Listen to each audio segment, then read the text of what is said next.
नेपालका लागि प्रवासी नेपालीहरूको अभियान, माफ गर्नु होला म फेरि दोहोऱ्याउन गइरहेको छु। नमस्ते दर्शकवृन्द, नेपालका लागि प्रवासी नेपालीहरूको अभियानको यो दोस्रो कार्यक्रममा म यहाँहरूलाई हार्दिक स्वागत गर्न चाहन्छु। यो हाम्रो दोस्रो कार्यक्रम हो र यस अगाडि हामीले हाम्रो अभियान किन आवश्यक छ, यसमा हामी को जोडिन सक्छौँ भन्ने विषयमा प्रश्न पारिसकेका छौँ र आजको कार्यक्रममा हामी विभिन्न वक्ताहरूलाई यहाँहरू समक्ष प्रस्तुत गर्न गइरहेका छौँ। यो नेपालका लागि प्रवासी नेपालीहरूको अभियान एउटा नेपाल बाहिर बस्ने, नेपाललाई माया गर्नेहरूको अभियान हो।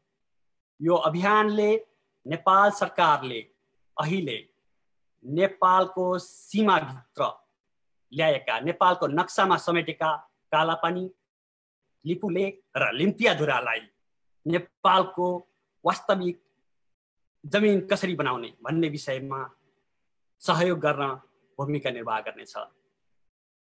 अहिले तपाईहरू eNepalese.com र नेपाली पत्रकारहरूको अन्तर्राष्ट्रिय सञ्जाल इन्जाको लाइभ पेजमा यो हेरिराख्नु भएको छ र आजको कार्यक्रममा हामीले विशेष वक्ताहरूलाई निम्त्याएका छौँ। आजको कार्यक्रममा हामीले वक्ताको रूपमा डाक्टर दुर्गा दाहाल, डाक्टर मुरली अधिकारी, डाक्टर तुलसी धरेल, डाक्टर अम्बिका अधिकारीलाई निम्त्याएका छौँ भने आज कार्यक्रमको बारेमा अलिकति चर्चा गर्नका लागि विजयराज भट्टराईलाई जोडेका छौँ। त्यसै गरी प्रश्नोत्तर सत्रमा सहजीकरण गर्नका लागि पत्रकार नारायण श्रेष्ठलाई पनि जोडेका छौँ। अब विलम्ब नगरिकन म कार्यक्रमलाई अगाडि बढाउन चाहन्छु। माफ गर्नुहोला, मेरो घाँटी अलिकति समस्या भयो र यो कार्यक्रमको उद्देश्य के हो, यसमा को जोडिन सक्नुहुन्छ भन्ने विषयमा अलिकति चर्चा गर्दै आजका अतिथिहरूको बारेमा अलिकति चर्चा गरिदिनु हुनका लागि म विजयराज भट्टराईलाई हार्दिक अनुरोध गर्दछु। धन्यवाद। धन्यवाद किशोरजी। नमस्ते सम्पूर्ण दर्शकवृन्द र हाम्रा अतिथिज्यूहरू। म विजयराज भट्टराई अमेरिकाको डालास टेक्ससबाट। नेपालका लागि प्रवासी नेपालीहरूको अभियान जब नेपालमा लिम्पियाधुरा, कालापानी र लिपुलेकको समस्या गत नोभेम्बरदेखि नै देखिन थाल्यो, विवादित भनेर भारत स्वयंले स्वीकारेको जमिनलाई जब उसले आफ्नो भनेर नक्सामा समावेश गर्यो, त्यसपछि नेपालमा रहेका नेपाली मात्र होइन, हामी प्रवासमा रहेका नेपालीलाई पनि उत्तिकै दुख्यो र हामीले हाम्रो ठाउँबाट, हामी प्रवासमा छौँ, हामीले हाम्रो जनस्तरबाट प्रवासमै रहेर भए पनि हाम्रो तर्फबाट सचेतनका केही अभियानहरू र जागरणका केही अभियानहरू चलाउँ। हाम्रा यस क्षेत्रमा अथवा नेपालमै रहेर नेपालमै ज्ञान हासिल गरेर त्यसपछि भविष्य निर्माणका क्रममा प्रवासमा आएर त्यहाँ पनि आफूलाई उत्तिकै स्थापित गर्नुहुने व्यक्तित्वहरूलाई क्रमशः यो अभियानमा जोड्दै लगौँ, उहाँहरूका कुराहरू सुन्दै गरौँ, यो सबैको कार्यक्रमको रूपमा एकाकार गर्दै लगौँ भन्ने अभियानले हामीले यसलाई सुरुवात गऱ्यौँ। यस अघिको कार्यक्रममा हामीले यसलाई हाम्रो कार्यक्रमको उद्देश्यका बारेमा मात्र प्रश्न पारेका थियौँ। अतिथि बाहिरबाट हामीले चाहिँ हाम्रा अतिथिहरूलाई हाम्रो कार्यक्रममा, हाम्रो यस अभियानमा एकाकार हुन आउनुभएका अतिथिहरूलाई लिएर आज पहिलो कार्यक्रम गर्दैछौँ। आज हामीसँग 4 जना व्यक्तित्वहरू हुनुहुन्छ। अघि किशोरजीले भन्नुभयो, पहिलो कुरा त व्यक्तिभन्दा पनि विचार ठुलो हुन्छ। विचार ठुलो हुँदाहुँदै पनि व्यक्तिको व्यक्तित्व नबुझिकन विचार मात्र सुन्दाखेरि कता कता चाहिँ तपाईँको तरकारी स्वादिलो भए पनि हर्दी भएन भने अथवा त्यसमा विचारको रङ देखिएन भने त्यसको मजा आउँदैन। तसर्थ मैले उहाँहरूको एउटा व्यक्तित्व जसले आज आफ्ना कुराहरू राख्दै हुनुहुन्छ, उहाँहरू कुन चाहिँ उहाँहरूको बारेमा थोरै छोटो म जानकारी गराउन चाहन्छु, धेरै समय लिन्न म। आजका हाम्रा अतिथिहरूमध्ये एकजना हुनुहुन्छ डाक्टर अम्बिका प्रसाद अधिकारी। डाक्टर अम्बिका प्रसाद अधिकारी नेपाली डायस्पोरामा अमेरिकामा मात्र नभएर संसारमै चिनिएको एउटा नाम हो। सन् 1980 कै दशकमा चाहिँ 1982-83 तिर चाहिँ उहाँले आफ्नो करियरलाई इन्जिनियरिङ अध्ययन संस्थान नेपालको त्रिभुवन विश्वविद्यालय अन्तर्गत इन्स्टिट्युट अफ इन्जिनियरिङमा चाहिँ एसोसिएट प्रोफेसर भएर सुरु गर्नुभयो। पछि जीवन उन्नयनकै क्रममा हार्वर्ड युनिभर्सिटीबाट अर्बन प्लानिङमा पिएचडी गर्नुभयो। उहाँ चाहिँ अमेरिकाको एरिजोना स्टेटमा बस्नुहुन्छ, त्यहाँको फिनिक्स सिटीमा, र त्यही सिटी प्लानर हुनुहुन्छ, गभर्मेन्ट सर्भिसमा हुनुहुन्छ उहाँ। विशेष गरी प्लानिङका साथसाथै education, international development, economics and community development उहाँको चाहिँ विशेष कार्यक्षेत्र हुन्। उहाँले त्यस क्षेत्रमा प्रस्तुत गर्नुभएका धेरै कार्यपत्रहरू मैले पढेको छु, कतिपय ठाउँमा आफै हेरेको छु। यसरी 35 वर्षभन्दा लामो समय इन्जिनियरिङ पेसामा बिताउनु भएको उहाँ चाहिँ एरिजोनाकै स्टेट युनिभर्सिटी अफ एरिजोनामा चाहिँ जियोग्राफिकल साइन्स र अर्बन प्लानिङमा चाहिँ समय मिल्दाखेरि चाहिँ उहाँ प्राध्यापन पनि गर्नुहुन्छ। त्यसै गरी सामाजिक रूपमा उहाँले अमेरिकाका लगभग धेरै संस्थाहरूमा नेतृत्वदायी भूमिकाहरू निभाइसक्नु भएको छ। पहिले 2007 देखि 9 सम्म यो एनआरएन सुरु हुनुभन्दा पहिले न्याक भनिन्थ्यो, एनएससी, त्यसको पनि अध्यक्ष भएर चाहिँ नेतृत्व गर्नुभएको थियो भने उहाँ अहिले चाहिँ एएनए एउटा अमेरिकाको पुरानो संस्था त्यसको बोर्ड अफ ट्रस्टीको अध्यक्ष हुनुहुन्छ। मैले यी कुराहरू किन जोडेँ भने यति धेरै अनुभव भएको र यत्रो लामो समय बसेको व्यक्तित्वले कसरी अहिले नेपाल हेरिराख्नु भएको छ भन्ने कुरा अलिकति बुझ्न सजिलो हुन्छ भन्ने हिसाबले हो। त्यसै गरी हाम्रो अर्को अतिथि हुनुहुन्छ डाक्टर तुलसी धरेल। उहाँ फिजिकली क्यानाडामा हुनुहुन्छ, नर्थ अमेरिकामै हुनुहुन्छ। नेपाली डायस्पोरामा अर्को एउटा उच्च नाम हो यो नाम। उहाँ चाहिँ क्यानाडाको अन्टारियो सिटीमा बस्नुहुन्छ र त्यहीँ रहेको एउटा सेनेन्टेनियल कलेज त्यहाँको चाहिँ प्राध्यापक मात्र होइन, उहाँ त्यहाँको चाहिँ एउटा एकाडेमिक गभर्नर पनि हुनुहुन्छ। उहाँको आफ्नो विषय भनेको मार्केटिङ हो। उहाँले हरेक कुरालाई मार्केटिङको पर्सपेक्टिभबाट हेर्नुहुन्छ। सायद उहाँले आज यो कुरालाई हामीले कसरी चाहिँ अगाडि डिल गर्नुपर्छ भन्ने कुरा पनि राख्नुहुन्छ होला भन्ने मलाई लागेको छ। त्यसै गरी उहाँ चाहिँ क्यानाडियन सङ्घ संस्थाहरू, नेपाली सङ्घ संस्थाहरू, धेरै सङ्घ संस्थामा नेतृत्वदायी भूमिकामा बसेर काम पनि गरिसक्नु भएको छ। उहाँको अलिकति व्यक्तित्व हेर्दा 2017मा उहाँले चाहिँ क्यानाडामै एजियन क्यानेडियन आउटस्ट्यान्डिङ अवार्ड पनि पाउनु भएको थियो भने गत वर्ष मात्र 2019मा उहाँले चाहिँ टप 25 इमिग्रेन्ट अवार्ड भनेरबाट चाहिँ विभूषित हुनुभएको थियो क्यानाडामा। यस्तो व्यक्तित्व उहाँले कसरी हेरिराख्नु भएको छ यसलाई? उहाँ अमेरिकामै रहेको एउटा निकै पपुलर संस्था जसले चाहिँ नेपालको कन्सर्नमा एकदमै धेरै काम गर्छ, कन्सर्न नेपाल क्यानाडा भन्ने छ, त्यसको चाहिँ उहाँ कोअर्डिनेटर पनि हुनुहुन्छ। त्यसै गरी आजको हाम्रो तेस्रो अतिथि हुनुहुन्छ डाक्टर मुरली अधिकारी। एग्रिकल्चरल इकोनोमिक्समा विद्यावारिधि गर्नुभएका डाक्टर मुरली अधिकारी फिजिकली अमेरिकाको टेक्ससको डालास सहरमा हुनुहुन्छ। उहाँले पनि आफ्नो विषयको विद्वता मलाई लाग्छ 10-12वटा उहाँले जर्नलहरूमा आफ्नो रिसर्च आर्टिकलहरू पब्लिस गर्नुभएको छ।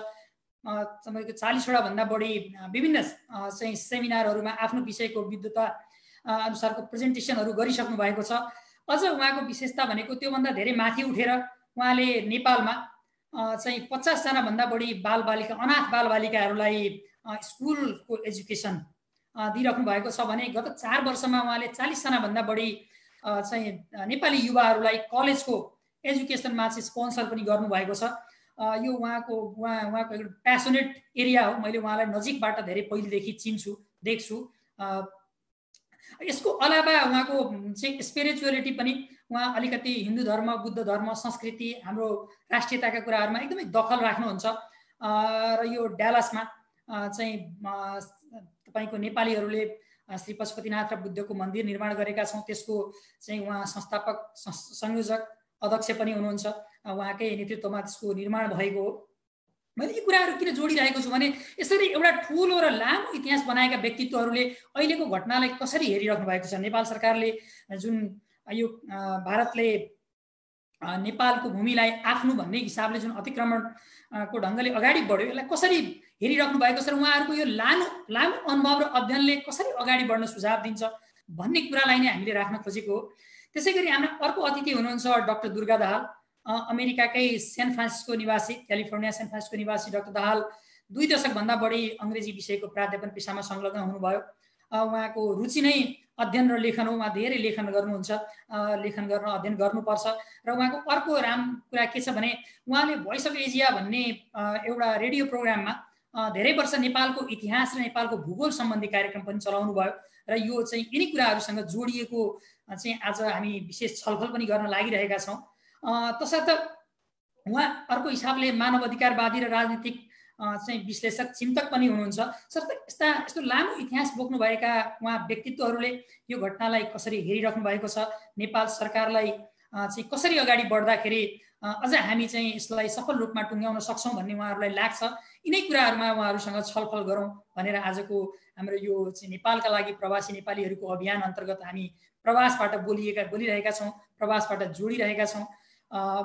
अब यिनै कुराहरू क्रमशः अब उहाँहरूको मैले अलिकति थोरै उहाँहरूको व्यक्तित्वका बारेमा बताएँ। अब हामी उहाँहरूको कुरा उहाँहरूबाटै सुन्नेछौँ। हुन्छ किशोरजी, नारायणजी, यसलाई अगाडि बढाउनु भए हुन्छ। धन्यवाद। धन्यवाद विजयजी। माफी चाहन्छु, मेरो गाडीले अलिकति सुरुमै डिस्टर्ब गर्यो। अब सायद राम्रो होला। अब हामी कुराकानीलाई अगाडि बढाउँदै लैजानेछौँ। मैले प्रारम्भमा नै भने यो अभियान नेपाल सरकारले सुरु गरेको अभियानलाई साथ दिनका लागि हो। यो अभियान विश्वभरि नेपालको अभियानलाई एउटा ऐक्यबद्धता जुटाउनका लागि हो र यो अभियान नेपाल सरकारलाई खबरदारी गर्नका लागि पनि हो। यो अभियानमा हामी धेरै मानिसहरू जोडिन सक्छौँ र यसलाई जबसम्म भारत सरकार हाम्रो अतिक्रमित भूमि फिर्ता गर्न तयार हुँदैन त्यो बेलासम्म निरन्तर लैजानेछौँ। अब म नारायणजीलाई अगाडिको सत्र चलाउनका लागि अनुरोध गर्दछु, किनकि मेरो घाँटीले आज साथ दिइरहेको छैन। त्यसैले नारायणजी अगाडिको सत्र चलाइदिनको लागि हार्दिक अनुरोध गर्दछु। किशोरजी, तपाईँको घाँटी एकैछिनमा ठिक हुन्छ, त्यसपछि तपाईँले नै फेरि लिनुहोला। हस्, धन्यवाद। नमस्कार यहाँ सबैलाई। म नारायण श्रेष्ठ। म चाहिँ अमेरिकाको बोस्टनमा छु। त्यसपछि हामी साथीहरू विभिन्न स्टेटमा छौँ, क्यानाडा लगायत। डाक्टर अम्बिका अधिकारी, डाक्टर तुलसी धरेल, डाक्टर मुरली अधिकारी र डाक्टर दुर्गा दाहालजी, यहाँहरूलाई स्वागत। अनि विजयजी र किशोरजी, यहाँहरूलाई धन्यवाद। हामी सकेसम्म छोटो समयमा आफूलाई लागेको कुरा, नेपालका लागि प्रवासी नेपालीहरूको अभियान भनेर हामी 8-10 जना जोडिएका छौँ। अहिले सुरुवातमा अमेरिकामै रहने 8-10 जना जोडिएका छौँ। तर आज चाहिँ 4 जना विद्वानहरू आफ्नो क्षेत्रमा विद्वता हासिल गर्नुभएका, अध्ययन र अनुसन्धानले खारिनुभएका तपाईँहरूको विचार सुन्न खोजेको हामीले। खास नेपालभन्दा बाहिर रहेर तर नेपालको भूगोलको मुद्दा, जो विवादित भूमिलाई नेपालले सुरुको एउटा स्टेजको रूपमा अथवा पहिलो चरणमा दाबी प्रस्तुत गरेको छ। अब त्यसपछिका चरणहरू के होलान्, नेपालले के गर्नुपर्छ ताकि त्यो दाबी गरिएको भूमिमा आफ्नो स्वामित्व फेरि कायम गर्न सकोस्। विभिन्न चरणमा जाँदाखेरि के कुरा चाहिँ नेपालले हिक्का राख्दै अगाडि बढ्नुपर्छ भनेर आज हामी तपाईँहरूको कुरा सुन्छौँ। तर सुरुमा चाहिँ चारैजना तपाईँ सहभागीहरूबाट एउटा कुरा सुनौँ कि नेपालको मुद्दा, नेपालको भूगोलको मुद्दा, तर नेपालभन्दा बाहिर बसेर हामीले यसरी कुरा गरिरहेछौँ, किनभने नेपालको माया, नेपालको भलो जे भने पनि त्यो सबै चिजले हामीलाई यसरी तानिराखेको छ। छोटो एकदम संक्षेपमा नेपाल सरकारले जुन नक्सा सार्वजनिक गरेको छ र त्यसपछि अब अगाडि बढ्छु भनेर भनिराखेको छ, के गर्नुपर्छ भनेर अलि विस्तृतमा हामी एकछिनपछि फेरि कुराकानी गरौँला। अहिले चाहिँ यो मुद्दामा चाहिँ तपाईँहरू चारैजनाको एकदम संक्षेपमा, सकिन्छ भने लेस देन अ मिनट, है, 1 मिनटभन्दा कममा तपाईँहरूलाई चाहिँ कस्तो लागेको छ यो नेपाल सरकारको यसरी अगाडि बढेको यो कदम? प्रतिक्रिया सुरुवात चाहिँ डाक्टर अम्बिका अधिकारीबाट गरौँ न। तपाईँलाई कस्तो लागेको छ डाक्टर साहब? हजुर, अनम्युट गर्नुपर्छ।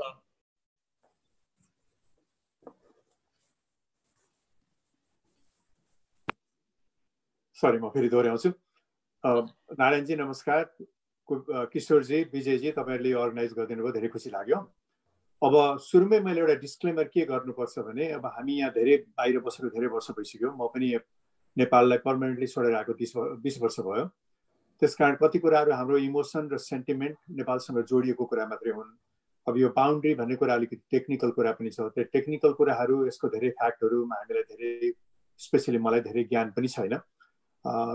यसमा हिस्ट्री पनि चाहियो, डिप्लोमेसी पनि चाहियो, यसमा कार्टोग्राफी चाहियो, यसमा जियोग्राफी बुझ्नु पर्यो, यसमा पोलिटिक्स बुझ्नु पर्यो। अब हामीले यो अलिकति इमोसनल र सेन्टिमेन्टल हिसाबले र आफूले बुझेको आधारमा मात्रै कुरा गर्ने कुराहरू हो। अब धेरै मानिसहरूबाट आजकल यसको फ्याक्टको कुराहरू धेरै सुनिएको छ। त्यो फ्याक्टतिर अहिले नजाउँ, अहिले त सुरुमा तपाईँले इन्ट्रोडक्टरी कुरा मात्रै गर्नुभयो। अर्को कुरो फ्याक्टहरू धेरै बाहिर बजारमा पनि छन्, युट्युबमा छन्, किताबहरू छन्, धेरै ठाउँमा छन्। अब नेपालको क्लेमको लेजिटिमेसीको बारेमा त्यो कुराहरू आफ्नो ठाउँमा छन्। अब मैले आफ्नो पर्सनल पर्सपेक्टिभमा अहिले कुरा गर्नु पर्दाखेरि मलाई के लाग्छ भनेदेखि अब यो धेरै पुरानो सोगोली सन्धि 1816 चलिआएको कुरामा त्यसमा अलिकति म्यानिपुलेसन भएको अहिले क्लियर भएको छ। कसैले यसलाई कार्टोग्राफिक एग्रेसन पनि भन्दछन्।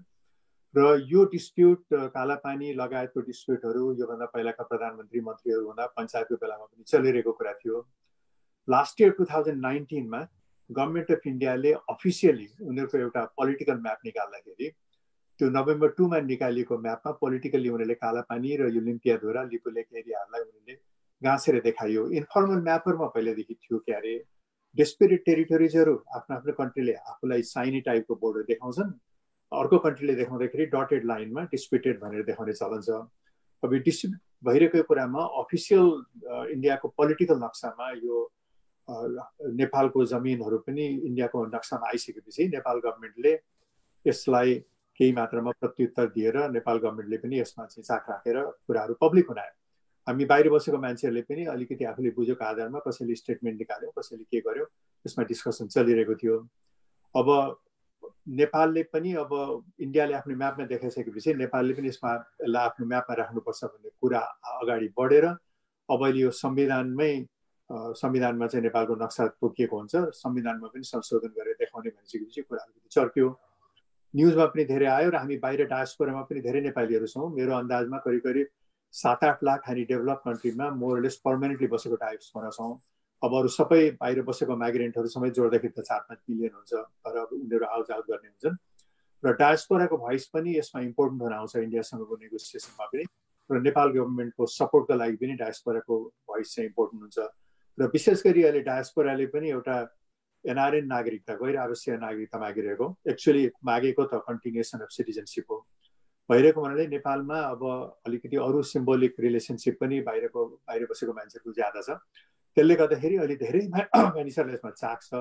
त्यो मिटिङहरू खाटोबाट भइरहेको छन्। यो अहिले गराउनु भएको पनि एकदम इम्पोर्टेन्ट छ। 2-4 मेरो पोइन्ट्सहरू छन्, त्यो डिटेलमा अलिकति पछि जाउँला। मेरो अलिकति मैले इनिसियली भन्नु पर्दाखेरि चाहिँ एटलिस्ट डिस्प्युटेड टेरिटोरीहरूलाई डिस्प्युटलाई अलाइभ राख्नुपर्छ। त्यसो हुँदाखेरि नेगोसिएसनको टाइमहरू धेरै हुन्छ। इन्डिया र नेपाल एकदम फ्रेन्डली कन्ट्री हुन्, त्यस कारण यसमा त्यत्रो ठुलो झगडा गर्ने हामीसँग क्यापासिटी पनि छैन, झगडा गर्ने त्यति पोजिटिभ कुरा पनि हुँदैन। नेगोसिएसन्सको लागि हाम्रो पोइन्ट के हो, इन्डियाको पोइन्ट के हो, स्ट्राटेजिक एलिमेन्ट के हुन्, यो पछि अरू साथीहरूले बोलिसकेपछि मेरो 2-4 विचारहरू छन्, म राखौँला। धन्यवाद। हुन्छ डाक्टर अधिकारी, त्यो कसरी नेगोसिएसन गर्ने वा नेगोसिएसनमा नेपालले के फ्याक्ट के मुद्दाहरूलाई चाहिँ लिएर जानुपर्छ ताकि आफ्नो तर्क बलियो होस्, त्यो कुरा चाहिँ एकछिनपछि सुन्छौँ। यही संक्षिप्त आफ्नो विचार राख्नको लागि चाहिँ म डाक्टर तुलसी धरेल तपाईँलाई अनुरोध गर्छु। धन्यवाद नारायणजी, तपाईँको सुमधुर स्वर सुन्न पाइयो आज। लामो समयपछि बीबीसीमा हुँदा तपाईँको बहुत प्रचलित, तपाईँको you were so popular person. Oh, thank you so much. विजयजीले दिउँसो भनेपछि I was so glad that you are participating. अब मैले क्विक, तपाईँले 1 मिनट भन्नुभयो। के छ भने छिमेकी फेर्न सकिन्न, साथी फेर्न सकिन्छ भन्छ। हाम्रो बाध्यता छ, हामीहरू दुईटा विशाल मुलुकको बिचमा छौँ। अब हामीहरूको अबको कूटनीतिक प्रयास के हुन्छ भन्ने कुरा आउँछ। अब त्यो विषय तपाईँले जुन उठाउनु भयो यो चाहिँ धेरै ढिलो भएको हो, धेरै अगाडि हुनु पर्थ्यो। विभिन्न चाहिँ कालखण्ड भयो, राजनीतिक परिवर्तनहरू भयो, राणा शासन, पञ्चायत, त्यसपछि पनि 30औं वर्ष गइसक्यो। यो बिचमा जति सक्दो छिटो गर्नु पर्थ्यो। जे भयो अब भयो, त्यसलाई अघि बढाउनु पर्छ। अघि डाक्टर अम्बिका अधिकारीले भने जस्तै मेरो पनि सोच के छ भने केही उपायहरू छन् जुन अब आउने समयमा सम्बन्ध पनि राम्रो बनाउने र हाम्रो भूमि पनि हामीले लिने भन्ने विषयमा चाहिँ केही मसँग पनि केही सुझावहरू छन्। म नेक्स्ट टाइम अब तपाईँको नेक्स्ट जरुर हुन्छ, त्यो सुन्छौँ हामी। किनभने अहिले नेपाल सरकारले आफ्नो मुद्दालाई अगाडि बढाउन तयारी त गरेको छँदैछ, तर नेपालभन्दा बाहिर रहेर हामीले गर्न सक्ने भनेको सम्भवतः एउटा डिस्कोर्स, एउटा आइडिया जेनेरेट गर्ने। सम्भव भए अब कुनै ऐतिहासिक तथ्य प्रमाणहरू सरकारलाई उपलब्ध गराउन सके त त्यो धेरै राम्रो हुन सक्थ्यो। त्यति नहुँदा पनि एक प्रकारको बहस मानिसहरू बीचमा यो छ है, यो हुनसक्छ भनेर आइडिया क्रिएट गरेर यो ठाउँबाट बसेर हेर्दा सबभन्दा उत्तम गर्न सकिने एउटा तरिका हो जस्तो हामीलाई लागेको छ। त्यही भएर हामी यो छलफल गरिरहेछौँ। अब चाहिँ डाक्टर दुर्गा दाहालजी, तपाईँलाई पनि म संक्षेपमा तपाईँको आफ्नो सुरुवातको प्रतिक्रिया अपेक्षा गर्छु। म्युटमा हुनुहुन्छ।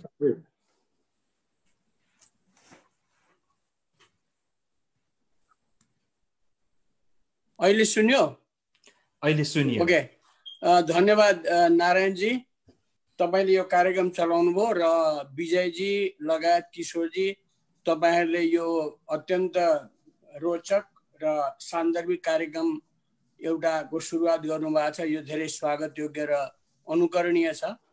अब यसमा मेरा विचारहरू मैले विभिन्न लेखहरूमा, विभिन्न पत्रिकाहरूमा लेख्ने पनि गरेको छु, तर संक्षेपमा म के भन्छु भन्दाखेरि यो एउटा एनआरएनको पनि एउटा स्लोगान छ, एकपटकको नेपाली सधैँको नेपाली। त्यसै गरी संसारको जुनसुकै भूभागमा भए पनि हामीले यो आवाज चाहिँ उठाउनु पर्छ, किनभने हाम्रो एउटा पेट्रियोटिक फिलिङ्स छ। त्यसले गर्दाखेरि हामीले हाम्रा कथा व्यथा व्यवस्था जेसुकै बोकेर आएको भए तापनि हामीमा एउटा नेपालीपन छ, नेपाली मन छ, नेपाली तन र बदन छ। त्यसले गर्दाखेरि हामीले हाम्रा आवाजहरू मुखरित गर्नुपर्छ, बोल्ने ठाउँमा बोल्नुपर्छ, लेख्ने ठाउँमा लेख्नुपर्छ। र त्यसैले नै सायद तपाईँहरूले यो कार्यक्रमको आयोजना गर्नुभएको छ। र त्यसैले के छ भन्दाखेरि म के भन्छु भने सरकारले अहिले ढिलो, अब यसलाई म पछि व्याख्या गर्नेछु के भइरहेको छ, किन यो ढिलो पाएको, पहिले किन पाकेन, त्यसबारेमा म पछि चिरफार गरौँला। तर अहिले सरकारले जुन एउटा कदम लिएको छ यो इन प्र्याक्टिस कतिको के छ भने कति टाढा पुग्छ त्यो त हामी हेरौँला। तर अहिले सरकारले नक्सालाई जुन के छ भन्दाखेरि इन्कर्पोरेट गरेको छ निशानी त्यो छापमा, त्यो चाहिँ राम्रो कुरा हो र त्यसमा हामी सबैले साथ सहयोग र समर्थन गर्नुपर्छ। र अर्को के भन्छु भने मदेखि यो जस्तो हामीले मिडियामा, जस्तो सबभन्दा ठुलो कुरो त मिडियाबाट यो कुरा बाहिर आउँछ। जस्तो कि मिडियाको एउटा ठुलो रोल हुन्छ। मिडिया भन्नाले अब रेडियो, टेलिभिजन अथवा के छ भने पत्र पत्रिकाहरू, यसबाट के छ भन्दाखेरि बाहिर आउँछ। र त्यो मिडिया चाहिँ नेपालको मात्रै मिडिया होइन, हामीले इन्डियाको मिडियाहरूमा पनि यो कुरा चाहिँ लानुपर्छ, किनभने इन्डियाले हामीलाई अतिक्रमण गरेको छ, हाम्रो भूभाग हामीलाई थिचोमिचो गरेको छ। तर त्यसो भन्दैमा जनस्तरमा त हाम्रो कुनै दुश्मनी छैन, जनस्तरमा हाम्रो सम्बन्ध राम्रो छ। त्यसले गर्दाखेरि इन्डियाका मिडियाहरूमा पनि त्यहाँ पनि जर्नलिस्टहरू छन्, त्यहाँ पनि प्रोफेसर छन्, त्यहाँ पनि इन्टेलेक्चुअल्सहरू छन्, सीमाविदहरू छन्। त्यसले गर्दाखेरि उनीहरूसँग पनि हामीले के छ भने समन्वय गरेर त्यो मिडिया मार्फत हामीले लैजानुपर्छ। तर के छ भने अति उत्तेजित भएर सडकमा टायर बालेर अथवा जुलुस निकालेर हामीले के छ भने त्यसरी समस्याको समाधान हुँदैन। कूटनैतिक ढङ्गबाट हामीले विज्ञहरूको पनि मद्दत दिएर यो समस्याको समाधान गर्नुपर्छ भनेर मैले अहिले यसलाई यसरी नै सुरु गरेँ। हस् डाक्टर दुर्गा दाहाल, अब यही क्रममा एकदम छोटो सुरुवातको धारणा, नेपाल सरकारले जुन काम गरेको छ, खास गरी दाबी प्रस्तुत गरेको छ, त्यो विषयमा संक्षिप्त धारणा चाहिँ म डाक्टर मुरली अधिकारी तपाईँबाट सुनौँ न। सर्वप्रथम त सम्पूर्ण साथीहरूलाई नमस्कार। नेपालको लागि नेपालीहरूको प्रवासी नेपालीको कार्यक्रम हामीलाई पनि आज नेपालसँग ल्याएर जोडिदिनु भयो, तपाईँहरू सबैजनालाई धन्यवाद छ। र मेरो यसमा जब मैले नेपालको नयाँ नक्सा देखेँ, एउटा त्रिभुजाकार आकारको झन्डै झन्डै सगरमाथाकै सेपको, मलाई त के लाग्यो भने हाम्रो मातृभूमिमा हामीले जुन एउटा यो वर्तमान सरकारले जुन एउटा हाम्रो गुमेको भूभागलाई जुन जोड्ने एउटा साहस गर्यो, त्यो साहस दिएपछि मलाई के लाग्यो भने यो त हाम्रो राष्ट्रियताको एउटा सगरमाथा नै हो। आज धेरै वर्ष पछाडि हामीले देश पाएनौँ त्यो पछिको प्रश्न छ। कुनै ऐतिहासिक क्षणहरूमा हामीले हाम्रो त्यो हाम्रै भूभाग हो, हामीले पाउने नै छौँ।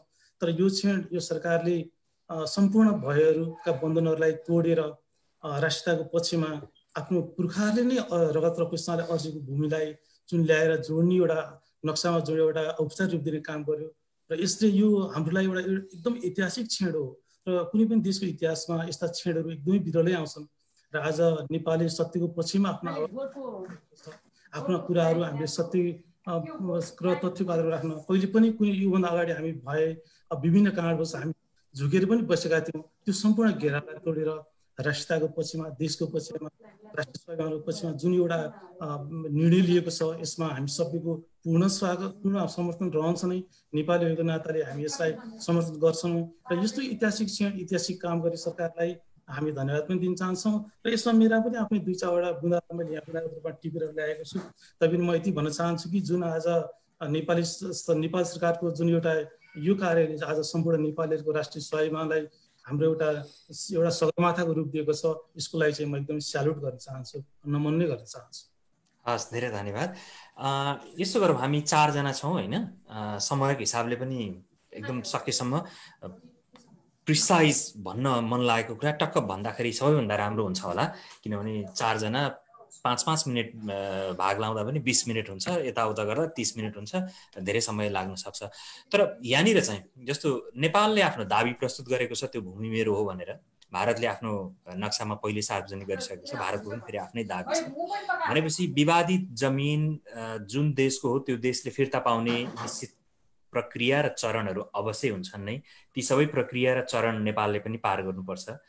सम्भवतः द्विपक्षीय वार्ता, कूटनीतिक पहल वा त्रिपक्षीय वार्ता वा त्यसभन्दा अझ पछाडिको स्टेपहरू कहाँ कहाँ पुग्नुपर्ने हो त्यो बाटो रहला नेपालको लागि, सजिलो अप्ठ्यारो जे भए पनि। सुरुमा डाक्टर अम्बिका प्रसाद अधिकारीज्यू, तपाईँले अघि नै भन्नुभएको थियो, मसँग केही सुझावहरू छन्, केही पोइन्टहरू छन्, म राख्न चाहन्छु। अब यो नेपालले प्रस्तुत गरेको दाबीलाई साँच्चै नेपालले अब त्यो जमिन आफ्नै स्वामित्वमा ल्याउनका लागि जति परसम्मको यात्रा तय गर्न परे पनि, जुन जुन चरणहरू पार गर्न परे पनि, के कुरा गर्यो भने, के कुरा लिएर अगाडि गयो भने नेपालको आफ्नो मुद्दा र नेपालको आफ्नो उपस्थिति जबरजस्त हुन्छ होला। नारायणजी, धेरै धन्यवाद त्यसको लागि। एउटा सानो रिक्वेस्ट, अलिकति ब्याकग्राउन्ड नोइज आएको छ, जसले बोल्नुहुन्न म्युट गरिदिनु होला माइक्रोफोनलाई। नारायणजी, थ्याङ्क यू सो मच त्यो ब्याकग्राउन्डको लागि, द्याट इज रियली वन्डरफुल। अब 5 मिनटमा यो सबै कुरा मैले अगाडि राख्दाखेरि यो कुरा धेरै कम्प्लिकेटेड कुरा छ। मैले अब यो कुरा कस्तो पनि छ भनेदेखि यो चर्चामा नआइकन धेरै कुरो थाहा पाइँदैन। जस्तो अब कालापानीको बारेमा सुनिएको थियो, लिम्पियाधुरा, लिपुलेखहरू यो 2019 को नोभेम्बर पछि मात्रै सुनिन थाल्यो, किनभने इन्डियाको म्यापमा आयो। नेपालमा पनि धेरै डिटेलहरू छन्। हामी विद्यार्थी हुँदादेखि नै सुस्ता काण्डको कुरामा आफू पनि कुद्थ्यौँ त्यति बेला। तर यो लिम्पियाधुरा, लिपुलेख, यो महाकाली कुन ठाउँबाट यसको मुहान हो, इन्डियाको र चाइनाको मिटिङ पोइन्ट्सहरू कुन ठाउँमा छ, नेपालको मिटिङ पोइन्ट्सहरू कुन ठाउँमा छ, हामीहरूमा पनि ज्ञान अध्ययन त्यति थिएन। त्यसका एक्सपर्टहरू, नाभी विभागका मानिसहरू र नेपालमा परराष्ट्र मन्त्रालयका मानिसहरूले त्यसमा काम गर्नुभएको थियो भने हामी साधारण व्यक्तिहरूलाई धेरै कुरा थाहा थिएन। कालापानीसम्मको हामीलाई यो कुराहरू थाहा थियो। त्यस कारण यसबाट एउटा फाइदा के भएको छ भने अवेरनेस अहिले 2019 नोभेम्बर पछि अवेरनेस अलिकति ज्यादा बढेको छ। मैले यसलाई अलिकति रियलिस्टिक भर्सेस सेन्टिमेन्टल दुईटा इस्युमा राखेर हेर्छु। अब सेन्टिमेन्टल मानिसलाई आफ्नो जग्गाको, आफ्नो ठाउँको, आफू जन्मेको देशको र आफू हुर्केको देशको सेन्टिमेन्टल रिलेसनसिप र लभहरू धेरै ठाउँमा हुन्छ। कहिलेकाहीँ त्यसमा अलिकति अन्धो तरिकाले पनि लागिन्छ, तर त्यसरी धेरै अगाडि पुगिँदैन। किनभनेदेखि इन्डियाको नेपालसँग मात्रै होइन, नेपालसँग, चाइनासँग, बङ्गलादेशसँग, श्रीलङ्कासँग, इभन ताइवानसँग र पाकिस्तानसँग पनि इन्डियाको चाहिँ यो बोर्डर डिस्प्युट्सहरू छन्, सबै ठाउँमा छन्। केही मात्रामा बङ्गलादेशको र श्रीलङ्काको डिस्प्युट्सहरू सायद रिजल्भ भयो भनेर पेपरहरूमा पढिन्छ। अरू डिस्प्युट्सहरू धेरै पहिलादेखि ब्रिटिसको पालादेखि नै मकमोहन लाइनदेखि लिएर यो अरुणाचल प्रदेशको चाइनासँगको डिस्प्युट अहिले पनि छ। उनीहरूको एक्चुअली भुटानसँगको डिस्प्युट पनि अहिले भर्खर मात्रै उनीहरूले केही मात्रामा टुङ्ग्याएको छन्। इन्डिया धेरै ठुलो कन्ट्री हो। ताइवानसँगको हुनुको कारण चाहिँ ताइवानले अब आफूलाई चाइना पनि हामीहरू नै भन्ठान्थे र ब्रिटिस पछिको उनीहरूको त्यो कुराहरू बाँकी थियो र इन्डियनहरू आफ्नो सिक्युरिटीमा धेरै सेन्सिटिभ छन्। अब यसमा कम्प्लिकेसन कुन ठाउँमा छ त, मैले अलिकति पोइन्ट बाई पोइन्ट कुरा गर्दाखेरि सबैभन्दा पहिला त हामीले पनि रियलिस्टिक कुन कुरा हो, सेन्टिमेन्टल कुन कुरा हो, त्यो अलिकति बुझेर कुरा गर्न सक्नु पर्यो। किनभने उफ्रियो रातभरि करायो दक्षिणा हरायो जस्तो भएर पछि चाहिँ आफ्नो पनि फेस लुज पनि भयो भने, किनभने हामी लडाइँ लडेर त भारतसँग हामी लिन सक्दैनौँ यो कुनै पनि कुराहरू। हामीले त स्मार्ट डिप्लोमेसीबाट मात्रै कुराहरू अगाडि बढ्छ। अर्को कुरा के छ भने इन्डियाको सेन्सस अनुसार करिब लास्टको सेन्ससमा 2.8 मिलियन नेपाली स्पिकिङ मान्छेहरू देखाउँदै भने अहिले सायद 3 मिलियन जति इन्डियन नेपालीहरू हामीहरूबाट नेपालबाट गएको नेपाली नागरिकको कुरा छोडिदिउँ इन्डियामै बसेको नेपाली मूलको इन्डियनहरू पनि करिब 3 मिलियन छन्। अब यो कुराहरूलाई हामीले बाहिर एकदम धेरै इन्टरनेसनल कोर्ट अफ जस्टिस अलिकति एडभर्सरियल कुराहरूमा लाँदाखेरि त्यसको इम्प्याक्ट इन्डियामा बस्ने नेपालीहरूलाई पनि के हुन्छ भन्ने कुरा पनि हामीले सोच्नुपर्छ। अहिले बसिरहेको जुन अहिले कालापानी लिम्पियाधुराहरूमा पनि अब उनीहरू धेरै जसो इन्डियन रासन कार्डमा बस्छन् भन्ने कुरा हुन्छ। त्यस कारण त्यो इम्प्याक्ट्सहरू पनि नेपालीले अलिकति केयरफुल्ली कुलली मानिसहरूलाई अरूलाई एकैचोटि दुःख नहोस् काठमाडौँ मात्रै उफ्रिएर भएन अरू ठाउँमा पनि पोजिटिभ कुरा होस् भने त्यो कुरा पनि सोच्नुपर्ने हुन्छ। अनि अब यो अहिलेको मात्रै कुरा भएन पञ्चायत बेलादेखि नै विभिन्न किसिमको गभर्मेन्टहरूले आफ्नो रिस्पोन्सिबिलिटीहरू पुर्याएको थिएनन्। महाकालीको ट्रिटीको बेलामा पनि धेरै अपर्च्युनिटी थियो त्यति बेला नेपालको हात केही मात्रामा अलिकति माथि पनि थियो जस्तो भन्ने मैले सुन्छु किनभनेदेखि इन्डियाको लागि त्यो पानीको उपादेय त एकदम धेरै थियो र यो कुराहरू त्यो ट्रिटीमै अलिकति सुल्झाउनलाई नेपालको हाई अप्पर ह्यान्ड पनि हुन सक्थ्यो होला तर त्यो वी हेभ अलरेडी लस्ट अघि अब त्यो हाम्रो गइसक्यो। अब कुनै साथीभाइहरूले इन्टरनेसनल कोर्ट अफ जस्टिसमा पनि जानुपर्छ भन्ने कुरा पनि उठाएको कुरा सुनिन्छ। अब त्यो पनि एउटा बाटो खुला त राख्नुपर्छ होला तर अहिले तुरुन्त सायद त्यो त्यति युक्तिसङ्गत कुराहरू त्यो सायद हुँदैन होला किनभनेदेखि अब इन्डिया र Nepal are very close friends बोर्डरै ओपन छ। यो बोर्डरको कुरा कति ठाउँमा सेन्टिमेन्टल मात्रै छ मान्छे यताउता आवाजावत गर्न सक्छन् बसउट गर्न सक्छन् फेन्स छैन भन्दाखेरि इन्डियासँग अब त्यत्रो पुरानो सम्बन्ध छ इन्डियाको लागि पनि नेपाल इम्पोर्टेन्ट छ नेपालको लागि पनि इन्डिया इम्पोर्टेन्ट छ। त्यसकारण यो डिप्लोमेटिक च्यानलको लागि स्ट्रेन्थ अफ क्लेम कुन ठाउँबाट बनाउने कुनै व्यक्तिहरूले चाहिँ अब इन्टरनेसनल कोर्ट अफ जस्टिसको बाटोलाई पनि खुला राख्ने कुरा गर्दाखेरि बिग्रिने कुरा केही छैन। सायद गभर्मेन्टको लेभलबाट त्यो कुराहरू गर्न त्यति ठिकहरू हुन्छ होला जस्तो चाहिँ मलाई लाग्दैन। कसैले रेफरेन्डमको कुरा ल्याउँछन् रेफरेन्डमको कुराहरू इन्डियाले कहिले पनि त्यो मान्दैनन् किनभने काश्मीरमा देखिएको छँदैछ युएनले अथवा पाकिस्तानले जतिकै कराए पनि उनीहरू त्यो रेफरेन्डमको लाइनहरूमा उनीहरू त्यो जान चाहँदैनन् है। त्यसो भएको हुनाले हामीसँग के छ त हामीले अलिकति कुल हेडले सोच्दाखेरि अब अरूले कसरी यो रिजल्भ गरेको छन् यस्तो किसिमको कुराहरू इक्वेडर पेरुमा कसरी रिजोल्युसन भएको छ चाइना जापानको कसरी रिजोल्युसन भएको छ भियतनाम चाइनाको कसरी रिजोल्युसन भएको छ। अब यो मेरो आफ्नो एक्सपर्टिज नभएकोले मैले सुरुमै अलिकति डिस्क्लेमर गरेँ कि हामीले चाहिँ अहिले जेनरल नलेज र एउटा अवेरनेसको लागि मात्रै कुरा गर्दैछौँ। यसमा कसरी हेर्नु पर्यो भनेदेखि हामीहरूको लेजिटिमेट क्लेम सुगौली ट्रिटीकोबाट अहिलेसम्म हेर्दाखेरि लेजिटिमेट क्लेम नेपालको पुरै छ अघि महाकालीको पश्चिम नेपालको हकमा होइन महाकालीदेखि पूर्व नेपालको हकमा भन्ने डिफ्याक्टो सुगौली ट्रिटीमा which is still the valid treaty 1816मा गरिएको ट्रिटी त्यो पुरा छ। त्यसमा अरू अब धेरै साथीहरूले रिसर्च गर्नुभएको छ कुनै ट्याक्स रिसिटहरू पनि छन् कुनै ठाउँमा जनगणना पनि गरिएको छ सबै कुराहरू नेपालको फेभरमा लिगालिटी छ। तर युज इन्डियाको चाहिँ पक्षमा छ इन्डियाले बाटो पनि बनायो त्यहाँको मान्छेहरू इन्डियन रासन कार्डमा छन् नेपाली अहिलेसम्म त्यहाँ कुनै ठाउँमा त्यत्रो ठुलो प्रेजेन्स पनि देखाउन सकेको थिएन। त्यसकारण यता नेपालको साइडको पनि प्रब्लमहरू धेरै छन् तर ट्रिटीमा भएको कुरा युजै नगरे पनि त्यो लिगली जाँदैन त्यसकारण त्यो नेपालको धेरै आफ्नो ठाउँमा चाहिँ त्यो पक्षमा चाहिँ छ। तर मैले हेर्दाखेरि के लाग्छ भने अब हामीले इन्डियाको के इन्ट्रेस्ट छ त इन्डियाको सिक्युरिटी इन्ट्रेस्ट के हो इन्डिया चाइनाको रिलेसनसिपहरू कुन हिसाबले गइरहेको छ त्यहाँ बस्ने नेपालीहरूको इन्डियासँग डिपेन्डेन्सी कुन किसिमको छ हाम्रो नेपालकै आफ्नो क्यापासिटी एडमिनिस्टर गर्नलाई कति छ। अब हाम्रो पुलिस स्टेसन पनि एउटा सानो कालापानीमा इन्डियनहरूको पर्मिट लिएर बसेको छ भन्ने चाहिँ कुराहरू सुनिन्छ। अनि अब हाम्रो इन्ट्रेस्टहरू धेरै छन् इन्डियासँग हामीलाई सुस्ताको कुरा बाँकी नै छ यो कुरा बाँकी छ। 95-97% प्रब्लमहरू चाहिँ सल्भ भए धेरै ठाउँमा बोर्डर डिस्प्युटहरू सल्भ भयो भन्ने कुराहरू पनि सुनिन्छ। तर अब हामीलाई बङ्गलादेशसँगको एक्सेसको पनि हामीलाई त्यत्तिकै धेरै इम्पोर्टेन्ट छ। राधिकापुरको 13 किलोमिटरको बाटो पनि हामीलाई एकदम इम्पोर्टेन्ट छ। इन्डियासँगको चाहिँ हाम्रो यो ट्रान्जिट ट्रिटी पनि हामीलाई त्यत्तिकै इम्पोर्टेन्ट छ। अब इन्डियाको इम्पोर्टेन्सहरू पनि हामीले बुझ्न सक्नु पर्यो इन्डियामा पनि हामीले त्यो हिसाबले कुरा गर्न सक्नु पर्यो इन्डियाको पनि हामीले स्टडी गर्नु पर्यो। अब मैले बुझेअनुसार मैले कुनै बेला 5 वर्ष यो इन्जिनियरिङ आर्किटेक्चर इन्डियामा पढ्दाखेरि सिक्युरिटी कन्सर्न उनीहरूको लागि सबभन्दा प्यारामाउन्ट हुन्छ किनभने सबैतिरबाट उनीहरू घेरिएको छन् कति बेरसम्म उनीहरूलाई वेस्टर्न कन्ट्रीले पनि त्यति साथ दिएको थिएन त्यसकारण they are very very sensitive and very careful about it. अब हामी नेपालीहरूलाई त इन्डियामा सरकारी जागिर गर्न मिलिट्रीमा जान सबै ठाउँमा खुला नै छ। त्यसो भएको हुनाले हामीले त्यो उनीहरूको सेन्सिटिभिटी पनि विचार गर्ने हाम्रो आफ्नो बेनिफिटहरू कुन ठाउँमा छ हाम्रो लिगल क्लेम आफ्नो ठाउँमा छ हामीलाई अरू ठाउँमा पनि इन्डियासँगको रिलेसनसिप चाहिँ इम्पोर्टेन्ट छ यो यदि डिस्प्युट अहिले तुरुन्त सल्भ हुँदैन भने पनि यसलाई अलाइभ राख्दाखेरि भोलि त फेरि सिचुएसनहरू चेन्ज हुँदै जान्छ। स्मार्ट नेगोसिएसन गर्ने हामीलाई पनि टाइम हुन्छ। इन्डियाको पनि कति भल्नरेबिलिटीहरू छन्। अब इन्डियाको पनि त्यो कति ठाउँमा जोकहरू सुनिन्छ। अब इन्डियन यो 1991 भन्दा पहिला मान्छेहरूले इन्डियनहरूले कुरा गर्थे, हामीले भन्नु त त्यति राम्रो हुँदैन। उनीहरूले भन्थ्यो Indian cars make noise everywhere accept in the heard भन्थे होइन। भन्दाखेरि उनीहरूको पनि त त्यस्तो धेरै एफिसियन्ट सिस्टम त छैन है। त्यसो हुँदाखेरि त्यो डिस्कसन डिबेटको लागि हामीले ठाउँ खुला राख्नुपर्छ जस्तो लाग्छ। र अहिलेलाई चाहिँ यसलाई हामीले एज मच एज पोसिबल यो डिस्प्युटलाई राख्ने, हाम्रो नेसनभित्र पनि एउटा युनिफाइड भोइस गर्ने। हाम्रो नेसनभित्र पनि अलिअलि प्रब्लमहरू देखेको छन्। यो म्यापहरू बनाएको एकदम पोजिटिभ छ, किनभने अफिसियली म्याप बनाएपछि हामीले पनि अफिसियल म्यापमा देखाउनु पर्यो, नत्र त क्वेसन उठ्छ म्यापमै नदेखाएको कुरा कहाँबाट माग्ने। So this is extremely positive. Legal ब्याकग्राउन्डहरूको अरू पेपरहरू पनि जम्मा गर्नु पर्यो र देशभित्र पनि कन्सेन्सस बनाएर इन्डियासँग अब अलिकति अरू वार्ताहरू चलिरहनु पर्यो र राइट टाइममा यसलाई रिजोल्युसन गर्नको लागि र नेगोसिएसन गर्नको लागि नेपालले चाहिँ तयार हुनु पर्यो। त्यस कारण यो कम्प्लिकेटेड कुरालाई एक्कासी अघि उहाँले पनि भन्नुभयो टायर बालेर उफ्रेर मात्रै केही हुँदैन।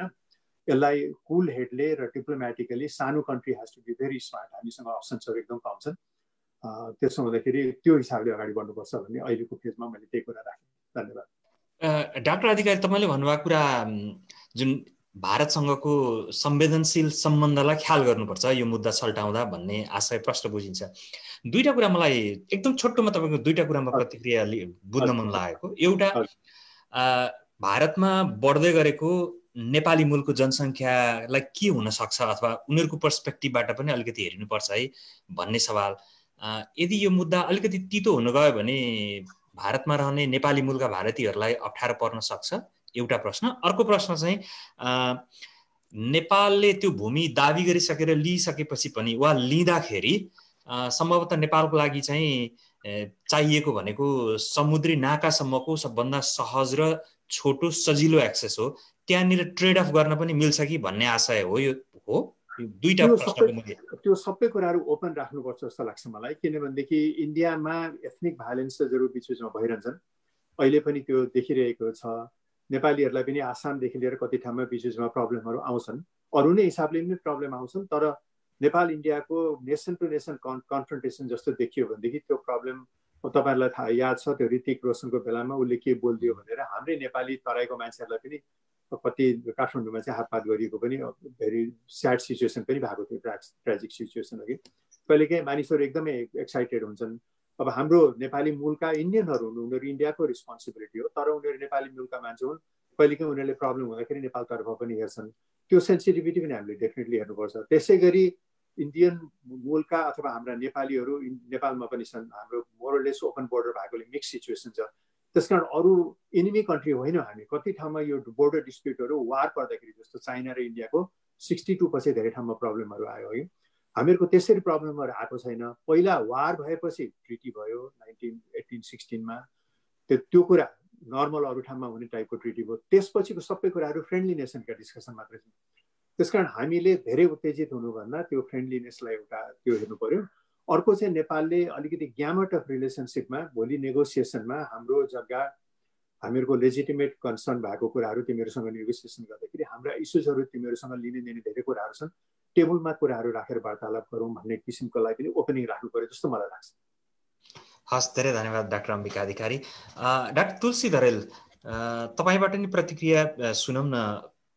अबको चरण के हुनु पर्ला? नेपाल सरकारले कसरी आफूलाई प्रस्तुत गर्यो भने नेपालको आफ्नो दाबी चाहिँ एकदम दरिलो र जबरजस्त हुन्छ होला? नारायणजी, फेरि पनि तपाईँलाई त्यही कुरा दोहोऱ्याउँछु। ढिलो भयो थियो तर भइसक्यो। अब पछि हट्ने कुरा आउँदैन, त्यसलाई अघि बढ्नै पर्छ।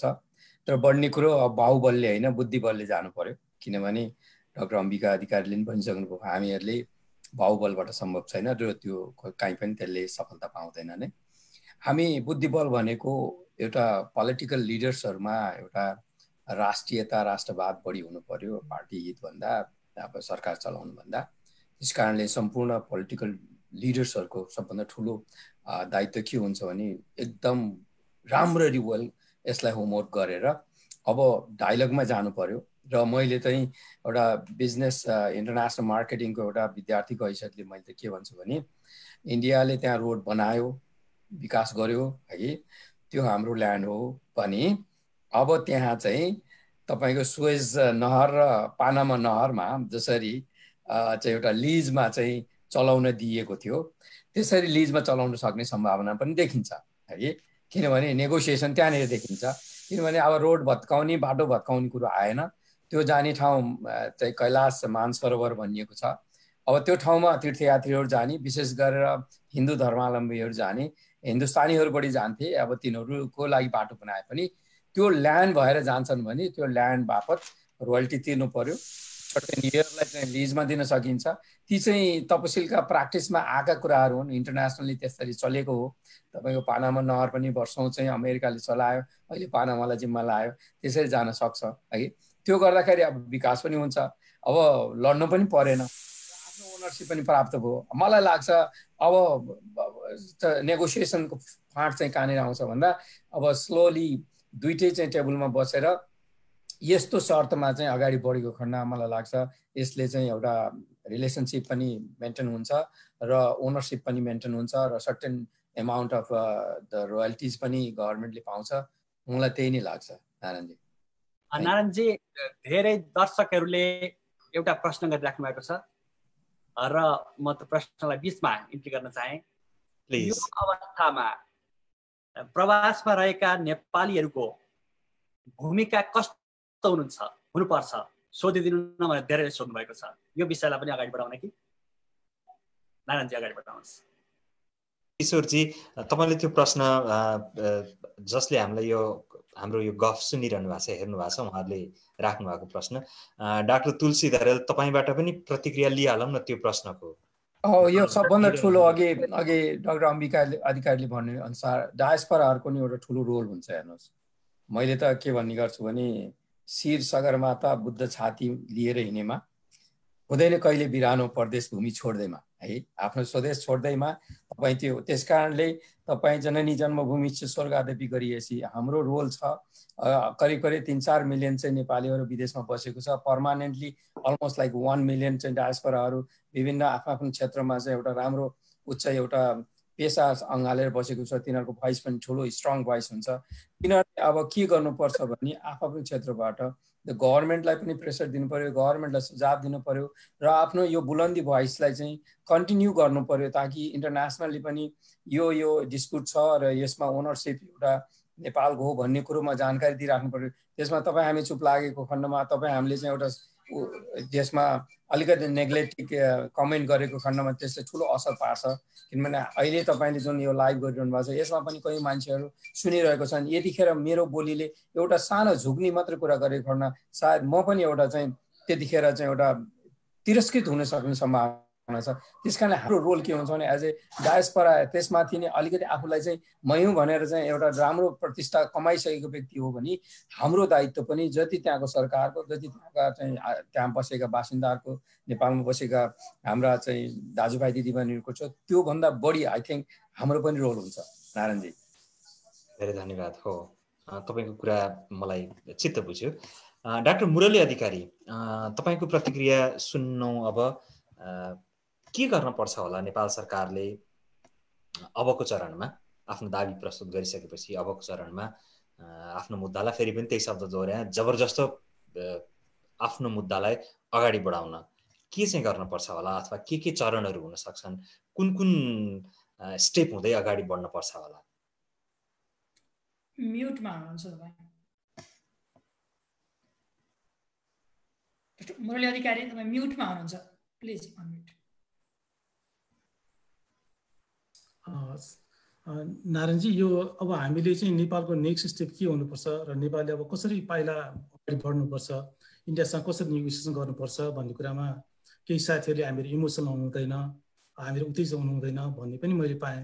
तर यसमा चाहिँ म अलिकति फरक मत राख्न चाहन्छु र मलाई लाग्छ र नेपाल इन्डियासँग हामीले अगाडि बढ्दा हामीले कसरी समयसम्म साहस र समयसम्म हामीले आफ्नो कुराहरूलाई अडिको ढङ्गले राख्न सक्नुपर्छ भन्ने कुराको 2-4 उदाहरण तपाईँलाई दिन चाहन्छु। जब बिबी कोइराला प्रधानमन्त्री हुनुहुन्थ्यो, उहाँको क्याबिनेटमा इन्डियाको तर्फबाट एम्बेसडर नै आएर बस्नुहुन्थ्यो।